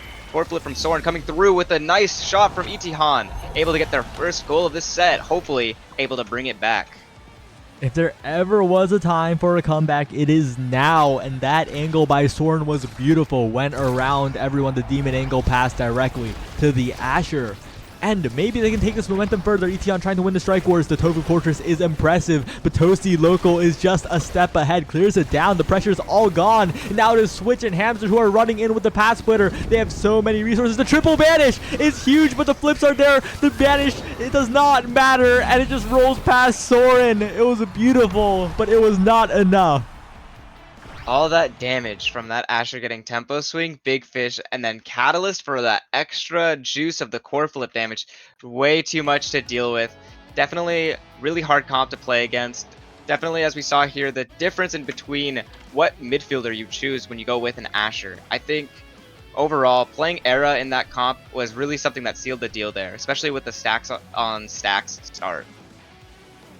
Yeah. Oh, it was just a dominant performance in the midfield by Hamster Quest. Switch just got 20 million opportunities, so many more attempts on the core, triple the amount of shots that Itihan did, and if you watch the gameplay, you can definitely see why. It was just a masterclass in the midfield, the passing plays, Toasty Local pushing up, having room to push up, and Quest Esports are really just showing that they can do it, but the issue is for them, will this be the time? Because so far, they've gotten so far, but right now they're once again in the top 3, and that is still not a tournament victory. Yeah, I mean, they definitely are showing their game knowledge here. With Era on this map, they were able to do so much with that extra speed boost, and then playing it into someone like Asher with that usually can lack some speed, mobility options, but has that incredible stuffing and damage potential, was able to do a lot here. Especially there was like really good awakening. I think they played that awakenings perfectly, honestly, and then the way they played around it was just so well. As you said, they were holding that midfield down like no one has before. Yeah, absolutely dominant performance in that aspect, and now we are heading to losers final. Quest versus SLU, a rematch of the winner semis all the way back at the start of this top cut, the first stream match of today actually, and SLU has been playing that Atlas forward of coins and has succeeded so far, except against We Pass Sometimes, but We Pass Sometimes has dominated this tournament. Yeah, they've definitely been doing very good.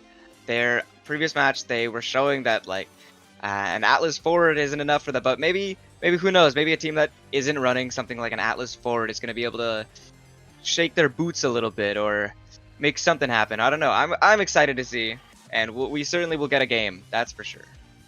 Yeah, it will be a good one indeed. And so far, the last time, was it Inkies? I believe it was Inkies the last time these two faced off, if I remember correctly. Definitely an interesting game, and unless I'm revising my memory. My memory is also not there, so I could not tell you. Yeah, okay, well, we'll see what happens. But yeah, these teams both have had a bit of a journey to get here. SLU through the winners quest took a dip into the losers bracket, had some hard-fought victories against Platinum exclusive and previously the Lakeland University roster. But once again, we see a rematch here. SLU versus Quest. They are queuing up right now. Yeah, we're searching. I don't know. We'll get to the game eventually here. I mean, if Quest brings the same type of energy they just brought, even though this might be a more difficult matchup, especially if we get something like Obscura, which not a lot of people know how to play as well yet because it's just such a new and definitely unique map of its kind. No other map has quite been like this one, I think, even like in beta. Very unique style of playing. We might see something brand new, and that would be honestly really cool if we could see that. But yeah, depending on how that goes, we'll be able to see maybe something happen that's revolutionary. Yeah, and also, SLU is the only team out of the top 6 that is like technically not in, I guess, like the upper echelons of play, because all of the other teams consist of people who have like played in NASA, etc. But SLU, this roster, is the only one out of the top 6 that is suspiciously absent there. So this is like a really I guess, statement run from them, especially if they can win here, take it to Grands, do something there as well. But already this is just a great performance, really proving that it's not just collegiate that they're succeeding in, it's also against the more diverse teams of open tournaments. Yeah. It seems here that SLU is going to be going for the Asher ban. Maybe they were watching last game and they didn't want to go off against that scary combo. Asher definitely has been really prominent in this tournament, if I'm not mistaken. And a lot of runes as well, but we also saw a rune ban come up from the Quest side, which would make a lot of sense here, as they have been dominating the fields lately.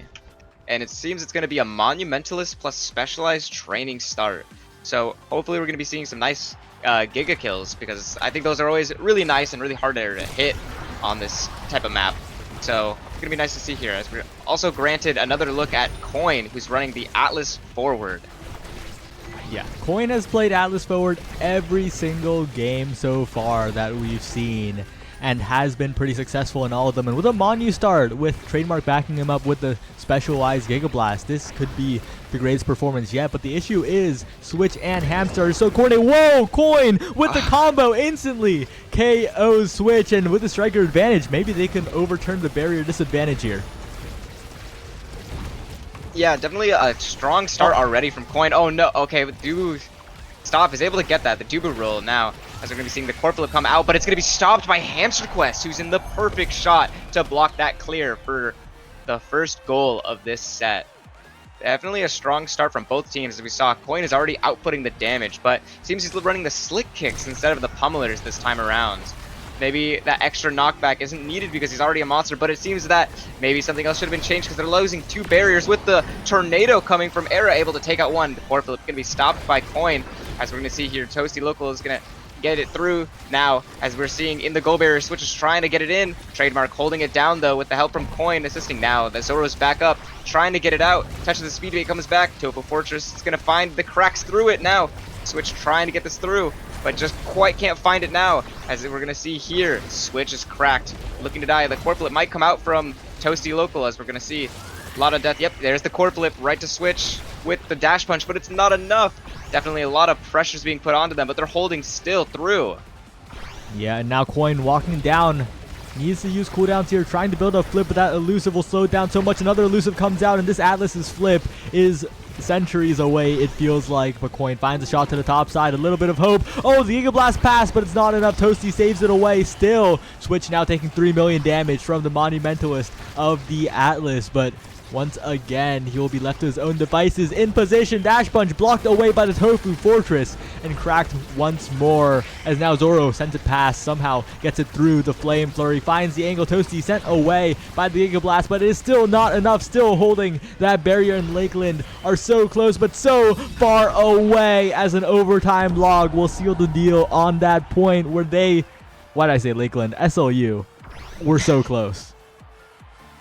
Yeah, definitely a lot of damage we're seeing already. Coin is able to output so much, and I never thought a Atlas forward could do that, but here we are. The living proof. Coin himself is showing me and probably everyone else how much damage you can output with a little bit of assistance from that Dubu, as we're seeing here, but not damage is all he's good for, because he's able to get that barrier down now. Switch able to take two for his own though.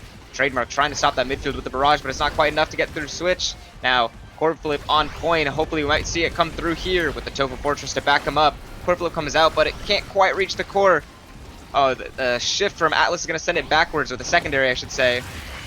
The Core Flip comes from Toasty Local now. Switch trying to get it through with the sideways dash punch, but it's not enough now, as Zoro is able to clear it out. Able to pass the Core Flipped Hamster, but it's not enough with the Arrow Beam trying to get it through, as it's able to get through with a nice pass to Switch though, which is going to lead to the first set being taken for Quest. Yeah, and it's a little bit awkward, right?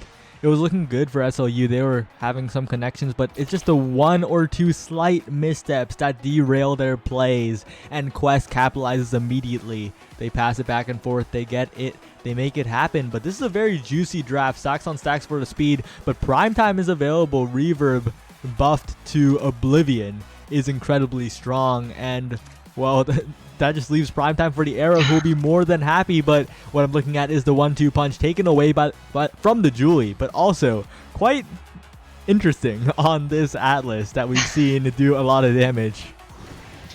Yeah, this Atlas is certainly a 1-2 punch fiend. As we've seen last game, Yoshi was hoping that they would take it. Now it seems they've listened as they're doing that, but they're not quite able to connect on either of their damaging abilities. Now, all he has left is Divine Intervention, but I don't know what is happening up there as we're seeing Trademark lost all his HP, but it's all back already. It seems that it's going to be very nice to see as Toasty Locals in the goalie net on the other side, able to get the last barrier now, trying to convert this pressure that we just saw. Now trying to get the goal barrier as we're seeing Hamster Quest trying to get it through, but taking a lot of damage from Coin, as we're going to see the Giga not quite long enough to reach, as now Coin trying to get the barrier, takes one. Can he get the second one? Evade clear coming through, but it's not enough as they're able to pass it through. Now, as it seems the pressure is being able to be shifted. Oh no! Trying to get through, Switch is there, ready to take advantage of the goalie out of position and get the first goal of this set. Oh, and unfortunately, Zoro cannot replicate the forward pushing Toasty Local success here. The goal is open, the core finds its way around, and once again Quest are looking nothing like the team that dropped down from winners, right? Maybe the Inky's excuse is the most real excuse of all, because right now they are in full control of this game. They really are. They are absolutely showing what they can do here when they're not on, as we say, the Inky's diff. And now as we're seeing, oh my god, wait a minute, maybe there might be a turnaround for Trademark is able to get it through. Now Coin trying to get it through. Will we see the Cosmic Expansion? But it's not enough. As we're now seeing, oh, it's going to bounce off the... Oh! I am at a loss for words as the dribble from Coin. We'll just go with its intentional off the back barrier there on Night Market to get it through to the corner pocket for their first goal.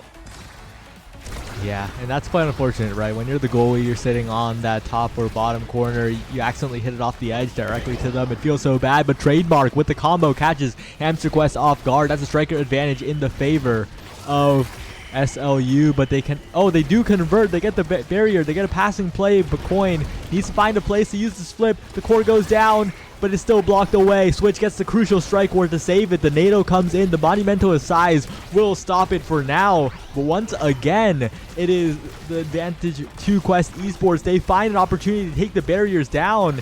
And even though the individual heroics of SLU are great, the consistent offense of Quest is just taking over this game as Hamster sits on the middle speed, gets it so consistently, but finally it is Coin who snipes it to the top side. SLU are still in this. They could tie it up with a goal right here. Definitely going to be a close game, as we can tell. Both teams are showing what they can do as Coin hit that nice little shot there, as we're seeing here. Zoro trying to push up a little bit more like Toasty Local, but it's not, as you said, finding quite as much success. But those Tofu Fortresses with that Monumental is going to be really good at locking down that side. But Toasty Local is playing the same character, so they can do it as well. As we're seeing one barrier drop, and it seems they're able to keep the second one. But Toasty Local is going to come in and say, that second one is mine. Now Hamster Quest trying to score here, trying to find that shot on the goal, but getting it to Switch, who's not just quite enough to get it through the Giga Blast, trying to keep it down. But Trademark is able to get there with Coin, I should say, trying to be there to pressure them down.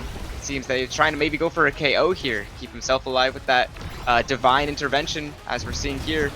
As that Tofu Fortress is gonna find the cracks of the Tofu Fortress now, as that dash punch just isn't quite enough from Switch, but now the pressure's on. Zoro having to use his roll because he may have sent it a little bit too far to the... Oh my god, the Air Tornado coming through, but the Giga Blast able to stop that pressure on Hamster Quest. Unfortunately missing that core flip now, as Zoro's flexing his emote, his Sony emotes, trying to keep this barrier, keep his cool, but the core flip from the Switch is gonna miss. Now, as we're seeing a lot of pressure is being built up here. I honestly don't know what's gonna happen next.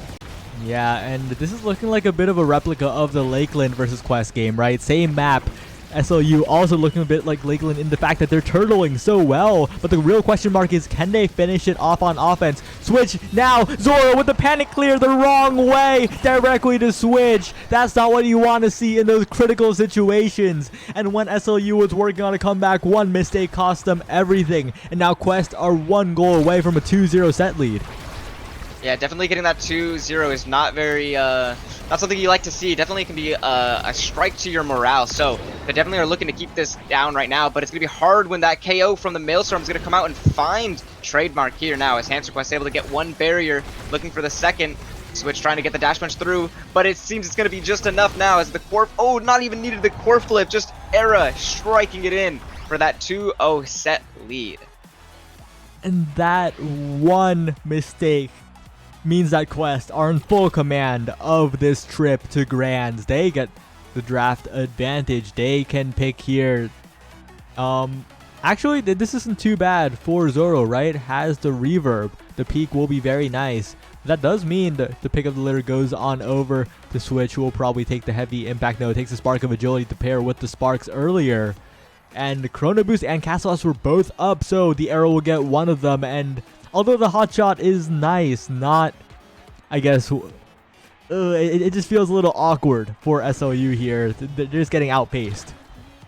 Yeah, I don't know. Maybe that's just what they need, though. Maybe that extra speed on that core and those cooldown reductions is going to be enough to get the core more forward for them, so they have an easier time moving that transition over. As we're seeing, your Coin's able to revive himself back from the dead with the Divine Intervention now. As we're seeing, fighting for midfield, it seems that Switch is almost dead, but he's able to find a barrier before he goes out.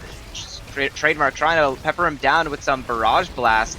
As we're seeing here, he's cracked, but he's still standing and fighting now as Toasty Loco's all the way in the goal net, but it seems they're finally able to connect on the kill now as they have the striker advantage. They're trying to make their way forward, as we see here, but it's going to slip right through Coin, unfortunately, as he's trying to dribble it down to Trademark, but Trademark's able to not quite get it through Hamster Quest now as the what is it called, switches back up. Seems now both teams are one barrier and pretty evenly tied here for holding midfield. Yeah, and Switch getting the bottom barrier in a clutch play, assisted by the magical Maelstrom of Hamster Quest, who does have Flip, is looking for it, trying to find the timing, fakes it out, and the Flip will go the other way by Coin. Now it is Toasty sending it forward. Switch in position, will not even need to do anything, just zones Trademark away. Great shot by Hamster Quest. And once again, Quest Esports take the lead. Yeah, Hamster Quest definitely is going strong with this era pick, as we're seeing in both games on Night Market. It just seems like such a comfortable pick. You have so much you can do with taking that speed gate and taking your extra speed boost and shrinking enemies, and especially helpful when you have Toasty Local squishing any players that come too close off the map. Yeah, and now it is looking grim for SLU. Switch is in there zoning. It's both Zoro and Coin away. So much damage even with the goal zone buff. And once again, the top side is being completely conquered. Coin takes the full stagger bar in damage. Toasty is keeping the core contained. Finally, one slip up does cost one barrier, but that's just one. Toasty will continue to send it forward with the Tofu Fortress. Switch now getting the core once again. And it's just looking a little bit difficult for SLU to get out of the situation. Yeah, this is looking like a hard situation to get through, especially with that tornado coming through, making Trademark lose all his HP. Switch dying for the cost of that barrier, but if they can't convert, then it's going to be worth it, especially with Toasty Local pushing up all the way past midfield, trying to get this through. The pressure is on, though, from Trademark and Coin. Definitely not letting Toasty Local have a minute to breathe here, as we're seeing the logs coming through, and now Switch is back up with Zoro out of position, rolling to get the ball back, and now we can do it with the Maelstrom coming through, doing lots of work, putting it in with Toasty Local backed up with the core flip, trying to get it through, but it's just able to sneak through that crack. As we're seeing here, there's a lot of pressure on them. This is definitely not a point you want to lose here, as the Tofu Fortress is going to come out, send the ball, definitely a wonky direction, but the log is going to send it straight through, like 3 players to get that goal. For now, it's 2-0 on a 2-0 set lead. Definitely something that is very difficult, but possible to come back from. Yeah. And this is another mountain to climb for the collegiate team against Quest Esports this time. SLU, but with the striker disadvantage, all hope seems lost. The Switch gets one barrier. Toasty follows up. Hamster is sending it through. They do manage to defend for now. The flip is available, but it is stuffed away. It does go to the other side. One barrier is taken. Maybe a bit of an opportunity, but the Tofu Fortress will just prove to be an obstacle. The flip is there from Switch. The punch is not enough. It is deflected away by Zoro, and Zoro has been so clutch so far. Will he be able to do it again? Yes, defends it away, but Hamster and Switch are now converging. The dash punch will take the barrier. This might spell doom for the SLU strikers. They do not want to fall here. The clears come away. The Expanse manages to miraculously send it away, and once again, they stay alive. Definitely a really hard game to stay alive in, but they're trying to manage, and which they are. Trademark now pushing that goal barrier, which they're able to find. If they can get this goal, they can turn everything around. Maybe that momentum will switch into their favor, as we're seeing here. Toasty Local holding this midfield down. They're trying to get it through. Trademark can't quite get the pass to Coin, though, as now he's able to get it through that middle gate, as that double Tofu Fortress, or logs are going to stop it, but then Coin is going to send it through with his shield primary on Atlas for that first point that they desperately needed to change the momentum to their side. What a clutch astral projection after ping-ponging with Toasty for a while, threatening it and then eventually doing it once again. The primary comes in from the Atlas, getting a barrier, and that is the power of SLU when they're activated, especially with the Tofu Fortress holding. That is the first time I've seen a ricochet and not go backwards like that. Just kept in, defended the top barrier magically, and maybe this is a chance if they can defend this top barrier here. Switch though, waiting for cooldowns. Hamster will be the one to take it, and now it is looking a little grim. Switch slowly approaching, Coin pushing him away, but Toasty has Flip, looking for an angle as well, approaching slowly, rolling in, getting position, but it is still stuffed away by SLU, and they continue to stay alive.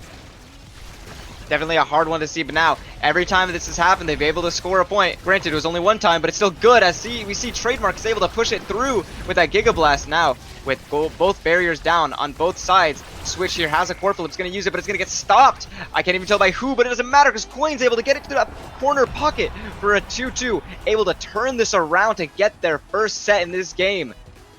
Yeah, but the issue is, can they close? Because they've been in these 2-2 situations before, but Quest has prevailed. They need to stay alive. They need to knock a KO too easily. But as I say that, no meter on Trademark gets taken out immediately. Striker disadvantage is immediately pounced upon by Quest Esports. They're repeating the situation. They're winning the Strike Wars. And unlike before, this 2v3 is looking truly hopeless as Quest Esports punches their ticket to Grands. That has to be heartbreaking, seeing that sliver of hope, getting 2-2 on that last set, maybe able to make the reverse sweep just for it all to be taken away, because you get an early KO. Definitely a heartbreaker for them. But still, well played in the entire tournament by SLU. They got third in the ladder, third in top cut, beating a number of very, very solid teams.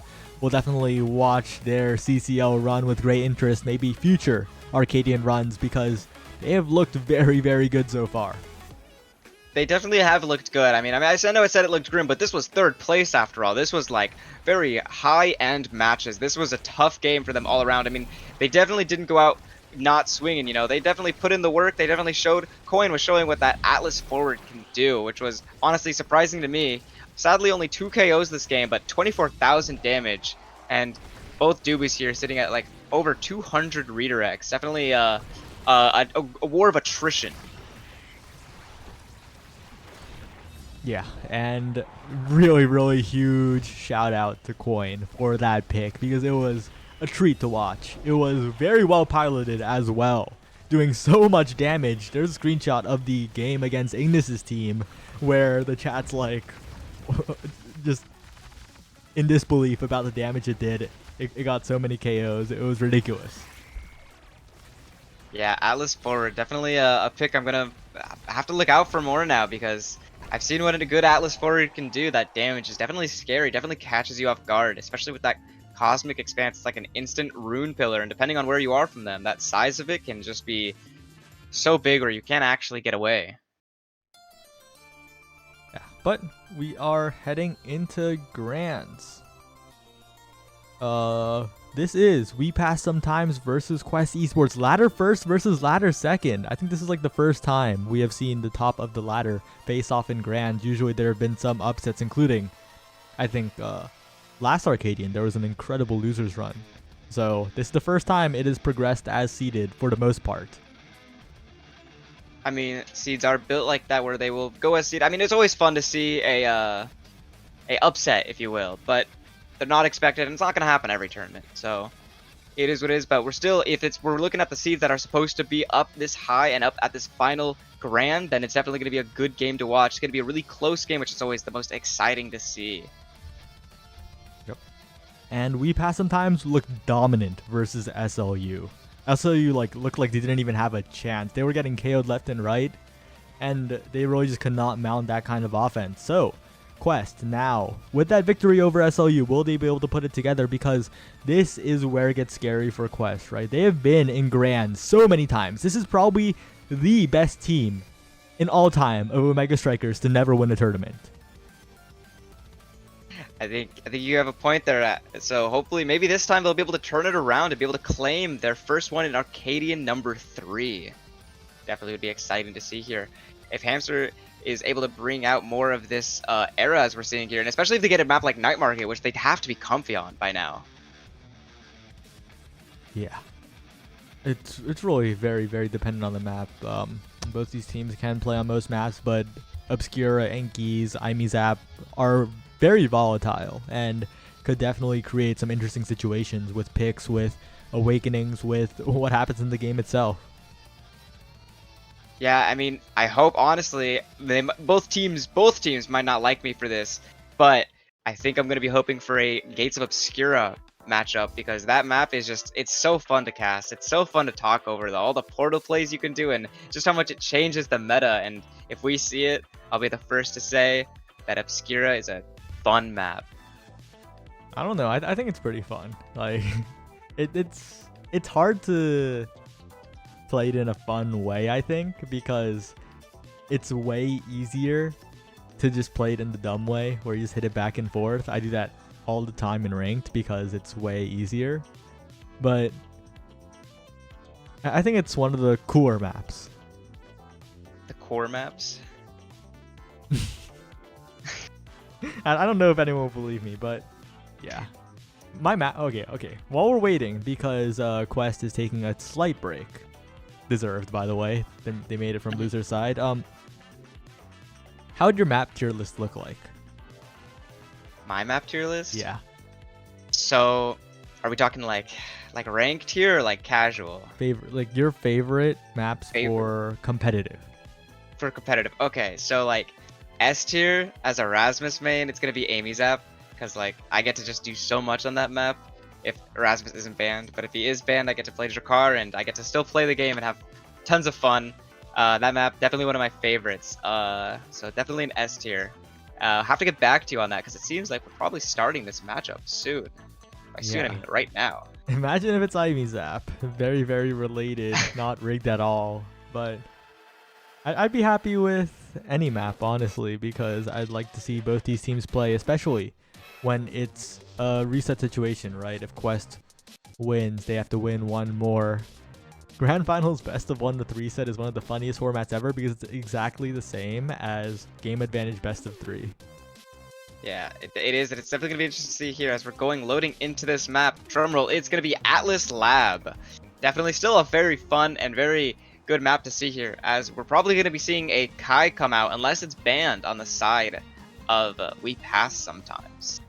Yeah, this is looking like a pretty normal comp from them, as well, many people have called Atlas's Lab just better IMZAP, by the way. What are your thoughts on that? No, it's not true. These are lies being told by non-IMZAP believers, by Rasmus haters. But we're in the People lab. that don't like Rasmus. We're in the lab, and yeah, the goalie will go over.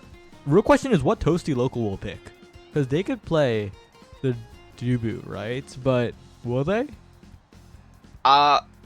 Think they probably will, especially with that they need to have a lot more defensive pressure on this map, and if they choose something that's too offensive, they're gonna get sniped out with a lot of these. Oh, I think I may be spoken too soon. They're all in on the offense.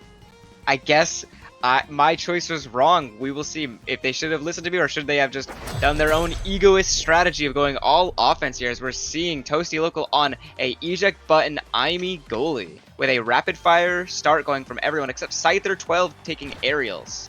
Very, very interesting for Scyther to take aerials. It is good on Kai, but rapid fire is rapid fire. 40% cooldown reduction on the all-important barrage. Definitely an interesting choice, interesting decision to be made there, as now it is Switch who is immediately off to the races, dribbling for the top barrier. And it's going to be a very claustrophobic game, as the Lunar Rockets will be flying, Air Tornadoes will be going over, and as Asher will be sitting in front of the net as Wallaby looks for an angle. Scyther is the one who pushes all the way up for that barrier. An amazing pass to Floptop as well, getting it, and Scyther is looking incredibly good with the KO by Floptop off the center as well. There's a reason this team is sitting in the winner's side.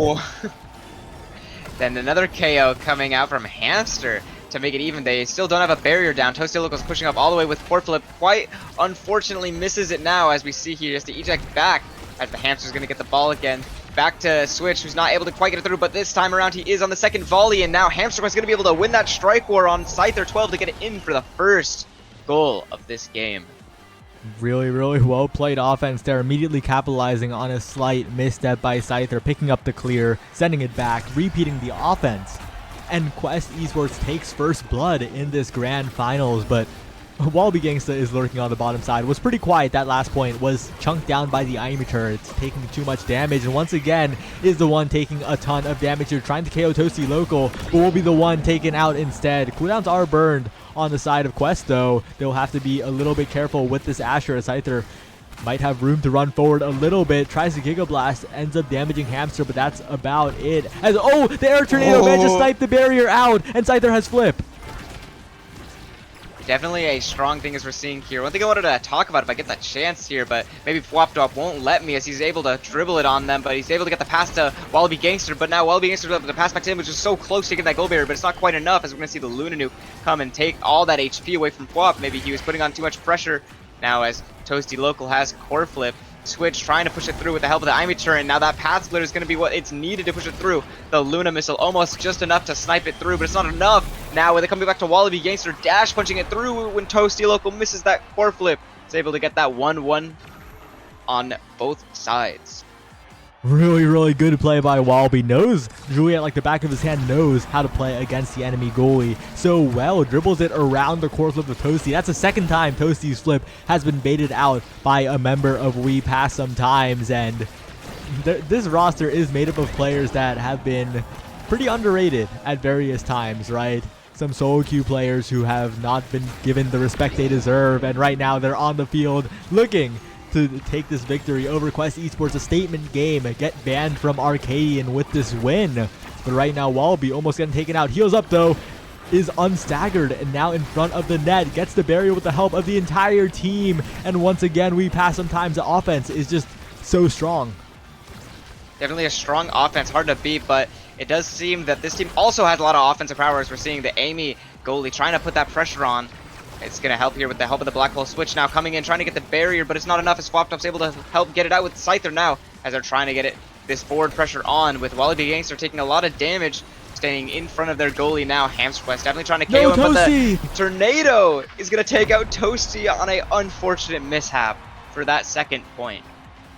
Was a little too scared to clear downwards, but didn't find the angle past the Tornado. A panic strike is all that it takes for a lead that is created for We Pass Sometimes. And now with Wallaby getting the immediate KO on Switch, Scyther mixing it up, getting the bottom barrier instead of the top one. Interesting play there, as now Wallaby will easily score the top one on the space created, but the barrier will be taken on the other side back.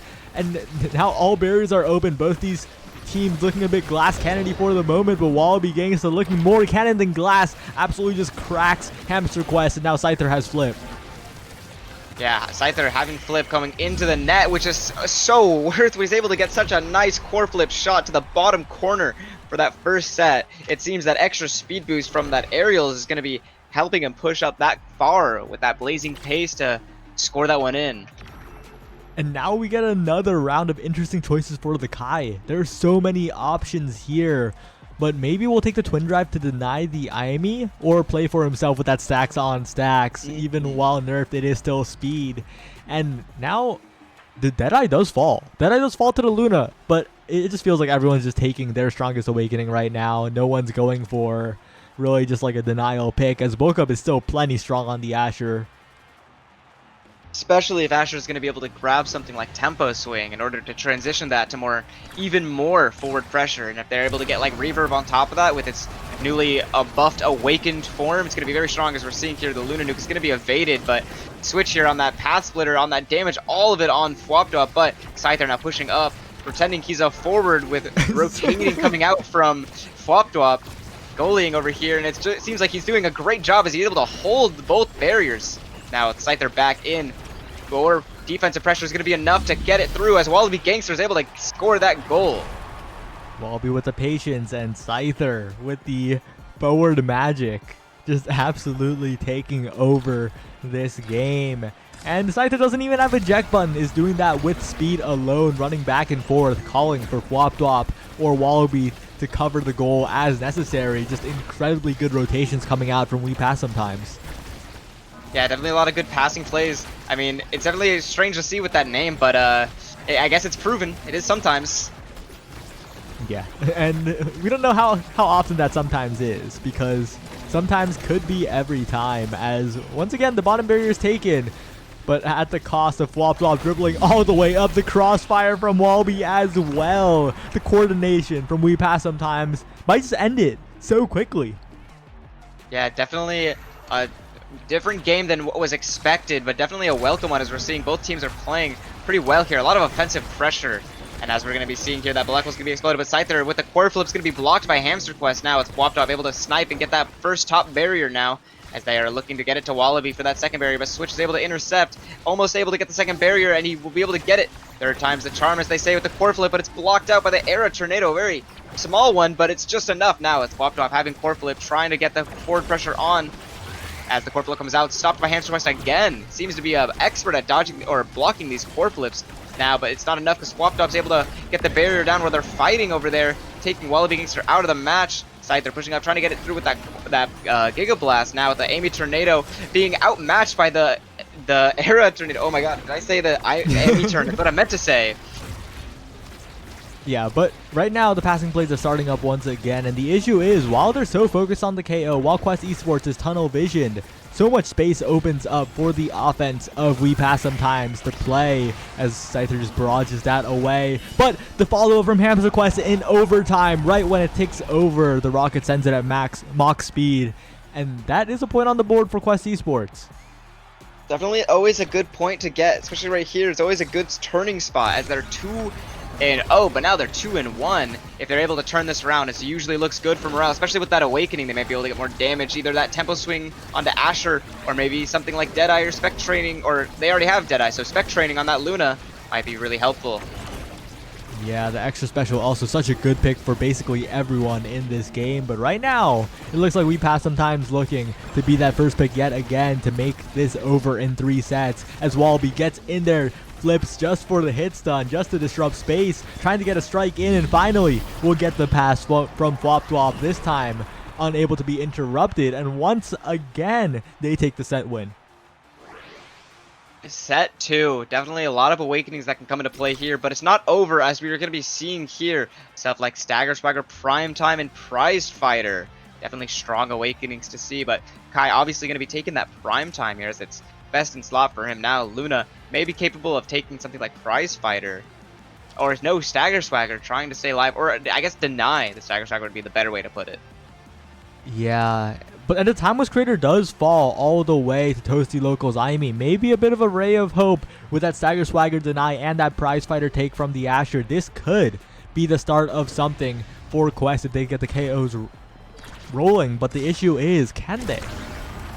Yeah, I mean, something like Timeless, if they are able to get this set and then Aimi is able to grab themselves extra special, it'd be really helpful, but it does seem harder when you get KO'd by an Era Tornado that's expertly placed on you now, as Hamster Quest is playing the goalie role here. They're trying to keep it out, which they're just able to sweep it to Switch, is able to block that Era Beam now as they're trying to keep it over. Toasty blocking this core flip. Now back to Hamster with no one defending that bottom barrier. It's able to get grabbed now as Switch is trying to get that top barrier with a KO coming to Wallaby Gangster. Now, as we're seeing here, Scyther and Fwop at pretty low HP. Yeah, Scyther manages to defend with the Giga Blast, pre-aimed predicting, and Wallaby gets the KO on Hamster Quest. Big striker advantage. Even though Flop's not too healthy, Scyther can always just push up, has enough speed to run back even with that loss to Toasty Local. Has the flip available. Wallaby trying to make it so that they don't even need to expend it, but Wallaby will be punished in return for standing too close to the bottom right corner. Now it is Hamster and Switch looking for an opportunity. Scyther trying to preserve the core flip. Will finally use it. Will send it away. Toasty gets the clear. And now it's Switch going in yet again. And the rocket from Hamster Quest in overtime is clutch. Once again, this could be their point, but the issue is Wallaby Gangsta's in there. No, Switch with the flip to the bottom side through the barrage. And that will be Quest Esports taking the first goal of the set. Very, very well played from both sides. There was a KOs flying left and right, but it seems from a nice core flip shot, it's able to squeeze through that barrage from the Scyther 12. Definitely something that's pretty hard to do. You have to shoot that out really fast in order to have that happen, as this Era Tornado, though, is going to be putting so much pressure on a Hamster Quest, but they do have Stagger Swagger, and they're able to munch on the enemy orb, enemy goal orb. And now it is Flop blocking That class to last is doing so much work, especially if Hamster Quest gets tagged. That loss of power is no joke. You do much less damage with that Luna, but the issue is that Deadeye is plenty powerful. And Flop Top is brought low. We'll try to use the flip here before being taken out, but the center is activated by Switch. Immediate play is made on that, and the barriers go down. Quest looking like they could take the set. Yeah, they're definitely trying here as we're seeing Toasty Local in the back with Core Flip able to jump forward and use it to get that goal in for that second point of this set. Alright, 2 prize fighter stacks, but Scyther 12 is also fully stacked here. That will be very interesting to see if Switch can get that third stack to get that power overwhelmed with KOs, because right now the KOs are coming through mostly on Flopdop and Wallaby. Scyther staying alive for the moment, not really being focused as the goalie, really mobile, can dodge a lot of those projectiles being thrown out. Wallaby trying to get the hits done like before, but will just get taken out in return, and this damage comp has scaled from Quest. Yeah, once those damage comps get going, they're really hard to stop, and as that Amy turn is able to help procure that rock into that goal barrier now, as Flopdop's helping to defend that corner, and that core flip's gonna come out from Scyther, and it seems it's just enough to get it out of that, what seems to be a very dangerous situation now with the tides being turned potentially for them. They're trying to convert this, but that glitch pop's able to stop that mid pass to Flopdop, as Switch is now in front of the goal with the core, but it's not enough, but it's going to go around the goal barrier, which is so unfortunate. And now Switch in the goal net with the help of Hamster Quest to put it in. Scyther unfortunately couldn't defend that one for their set now. Yeah. Definitely a good set to win. It's really tough, but this draft order is not that favorable for Quest, because the stuff they really want on their other characters came up. Tempo Swing, right? It could be denied by this era here, but we'll probably just opt for the Chrono Boost, right? But the Tempo Swing falling to this Asher is so scary. Yeah, it is taken, and that is Tempo Bulk Up Prize Fighter. So much damage being pumped out, both different being taken away from the Juliet by this Luna. And look at this Asher build. This Asher has Rapid Fire, Bulk Up, Egoist, Perfect, or not Perfect, I'm sorry, my screen is a little set so I can't see. Rapid Fire, Bulk Up, Prize Fighter, and now Tempo, which is, as we're seeing already, doing so much work as they're having a second Prize Fighter stack from that goal that happened so fast I blinked and missed it. Yeah, I was pressing tab for Awakenings, and then I immediately switched to clicking the replay button because that was ridiculous how fast it was. This Asher has fully come online, and maybe Flop is starting to regret not denying that Tempo Swing, because that is the final piece of the puzzle for Quest Esports. As long as they get in position right here, if Flop and Wallaby can control the core for long enough that they can get past, like that dash punch is crucial. But the elusive is burned. Flop trying to get a pass through. Wallaby in position, but will not be able to convert yet. Finally finds a breakaway on the bottom side. Toasty and Hamster too far to save that one. And despite the damage difference, if we pass on time score fast enough, that can make up the difference quite well. Yeah, they were able to pass around Switch very nicely there, as we're seeing here, which is, I guess, works. You don't really have to worry too much about the damage if they're not in the right position to get the rock and they're able to put out that damage where they need to. If they can keep doing that, maybe they have a shot of a... Oh, but a nice core flip coming through to get both barriers now, but Switch able to get one for his own, and the damage is adding up on Flopdop and Wallaby here. This could turn disastrous as Hamster Quest is able to find that missile shot onto Wallaby now with Flopdop at close to no, but oh my god, that Asher doing so much damage, but Flopdop is able to 1v2 dribble them out as Era get that goal in for their second point. Now it does seem that they are in a dangerous spot against We Pass sometimes, where they will have to play close to near perfection in order to bring this one back. We pass some time, just one singular goal away from winning the third Arcadian here. Flopdop has meter to play with, has shown that they could solo 1v2 with a dribbling play with so much speed on this era. And now Wallaby still not KO'd, staying alive barely, crucially providing pressure onto Toasty with a dash punch, forcing the flip out. And now it is Flopdop's chance to get in there. The KO happens, striker disadvantages here, but it is still Flopdop who is in there. No, the flip misses. That is not what you want to see, but still in the 1v1. It is defended away by Quest Esports, and the danger pauses for now. As we're seeing here, Switch is able to find that barrier now with the Amy turn helping up top, keeping all this pressure with Wallaby Gangster, who just came back, already taking so much damage. Switch really close to Corflip, but Scyther, who has one, trying to get that goal barriers. Wallaby, even though he's cracked, is putting on all that HP, evading that glitch pop, which was definitely looking to kill him now, as Switch here is pressuring Wallaby all the way back to their goal net as the pass is coming through here. And it's unfortunate that Corflip is going to miss. Not quite enough now, as Scyther is the only person with Corflip able to save this goal once. And there's the KO that's going to come through to Wapdwap now. Scyther defending this goal barrier with his life, saving that Corflip for now, which he's going to be able to use it, but it's going to come right back into his own net, which is going to be 2-2. Yeah, well attempted by Scyther, but it was not quite enough. And now this is the critical point. This could decide the entire game. A favorable draft for Quest Esports could just win them this 5th set if it happens. Yeah, as we're seeing here, the Amy turn able to take down that barrier with that help of the glitch pop, all happening so fast. But now, Floptop able to take a barrier of his own. One barrier up for both teams, but Wallaby Gangster down with a striker advantage. If they can get it to switch here, they might be looking in trouble. As we're going to see here, Floptop is going to be dribbling just like he's been doing this whole time now, with Hamster Quest trying to push it through, but it's not quite enough as Wallaby Gangster is back online now, able to get to switch, who's able to bring it up, trying to keep it through, but Scyther is able to squeeze it out with the barrage now with the Giga Blast, sending it back to Toasty, who's able to get it back to switch here with the dribble off the wall, but it's not quite enough as Scyther has seen through those plays already. Wallaby Gangster making that shot onto goal barrier with the Corflip coming from Hamster Quest. Not quite enough as Scyther is strike war machine over here, and Wallaby's able to punch that barrier down now as he's trying to defend this barrier, but both barriers are down on both sides. Scyther with Corflip trying to get it through. Dash punch, unfortunate misses from Wallaby Gangster now as he's approaching that goal barrier. Scyther's getting up there trying to Corflip this in. Corflip, but it's not enough as it's blocked, but Wallaby Gangster's able to shove it back in for the victory. That will be We Pass Sometimes, clutching it out, even despite the damage disadvantage. They score fast enough, they figure out the offense, and Scyther, absolutely the MVP, held it down, provided so much offense as well, and it was just ridiculous how much this Kai was doing. This Kai was definitely showing why, even though Kai forward isn't, as you know, some people would say it's not as bad as some people might make it to be, but Kai goalie is still far supreme as he's able to hold it down, able to move up with that blazing pace, able to hit those nice shots with the Giga, and a lot of Corflip blocks with the barrage. Definitely a lot you can do there, and he really held it down and played an amazing game. All 3 members of this roster were absolutely ridiculous. On the replay, sometime in the future, the Flopdwap 1v2 will come up, and that dribbling was just ridiculous.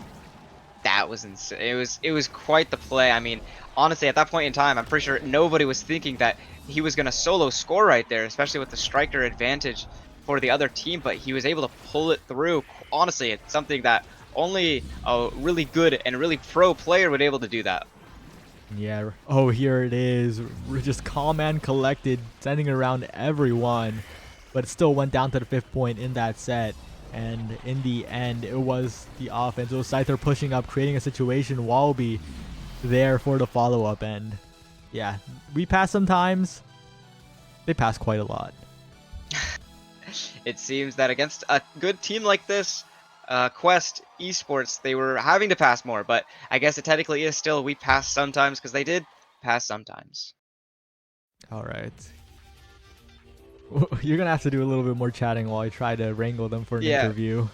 For sure, yeah, as we get those interviews going here, I'll be talking a little bit more about this Asher pick here on Switch, who was able to output only 20,000 damage, and honestly, from the tempo swing take, I thought he was going to start skyrocketing and doing a little bit more, but it only seems that he wasn't quite able to do as much as Toasty Local on Iami and Hamster Quest on Luna, who both had 36,000, and honestly, I think that he was finding himself out of position a lot of times because they were just playing around him and able to solo dribble and score on their own, that he couldn't quite intercept those passes that were not coming sometimes, or quite stay in front of the goalie when the pressure wasn't switching. Definitely a harder thing to do.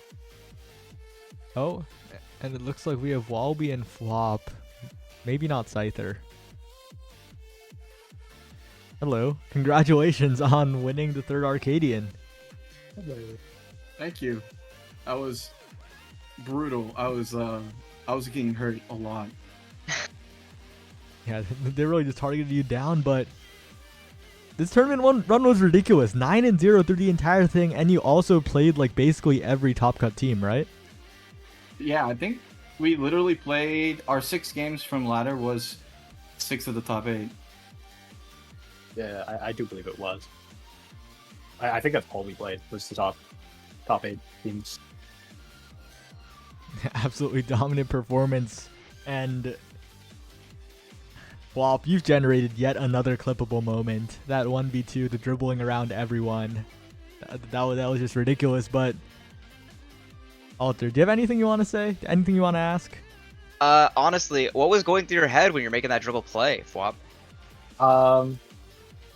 So basically, it was just kind of like a spot where I kind of felt like if I didn't like, it was originally just like stall, because I just needed to like hold it, but like it ended up being like a spot where I just kind of like felt it. I got like really confident, and I was like, wait a minute, I can just go win the strike war, and then I went and won the strike war. Yeah, I was screaming at him the whole time. yeah, voice was a little loud. Yeah, I mean, you guys were in a striker disadvantage, but yet we were still able to pull that through. It was definitely like a nice, as Sai said, a clippable moment, and it was definitely spectacular to see. And I can't wait to see it on replay. I didn't quite catch it, but I'm sure I will see it eventually somewhere.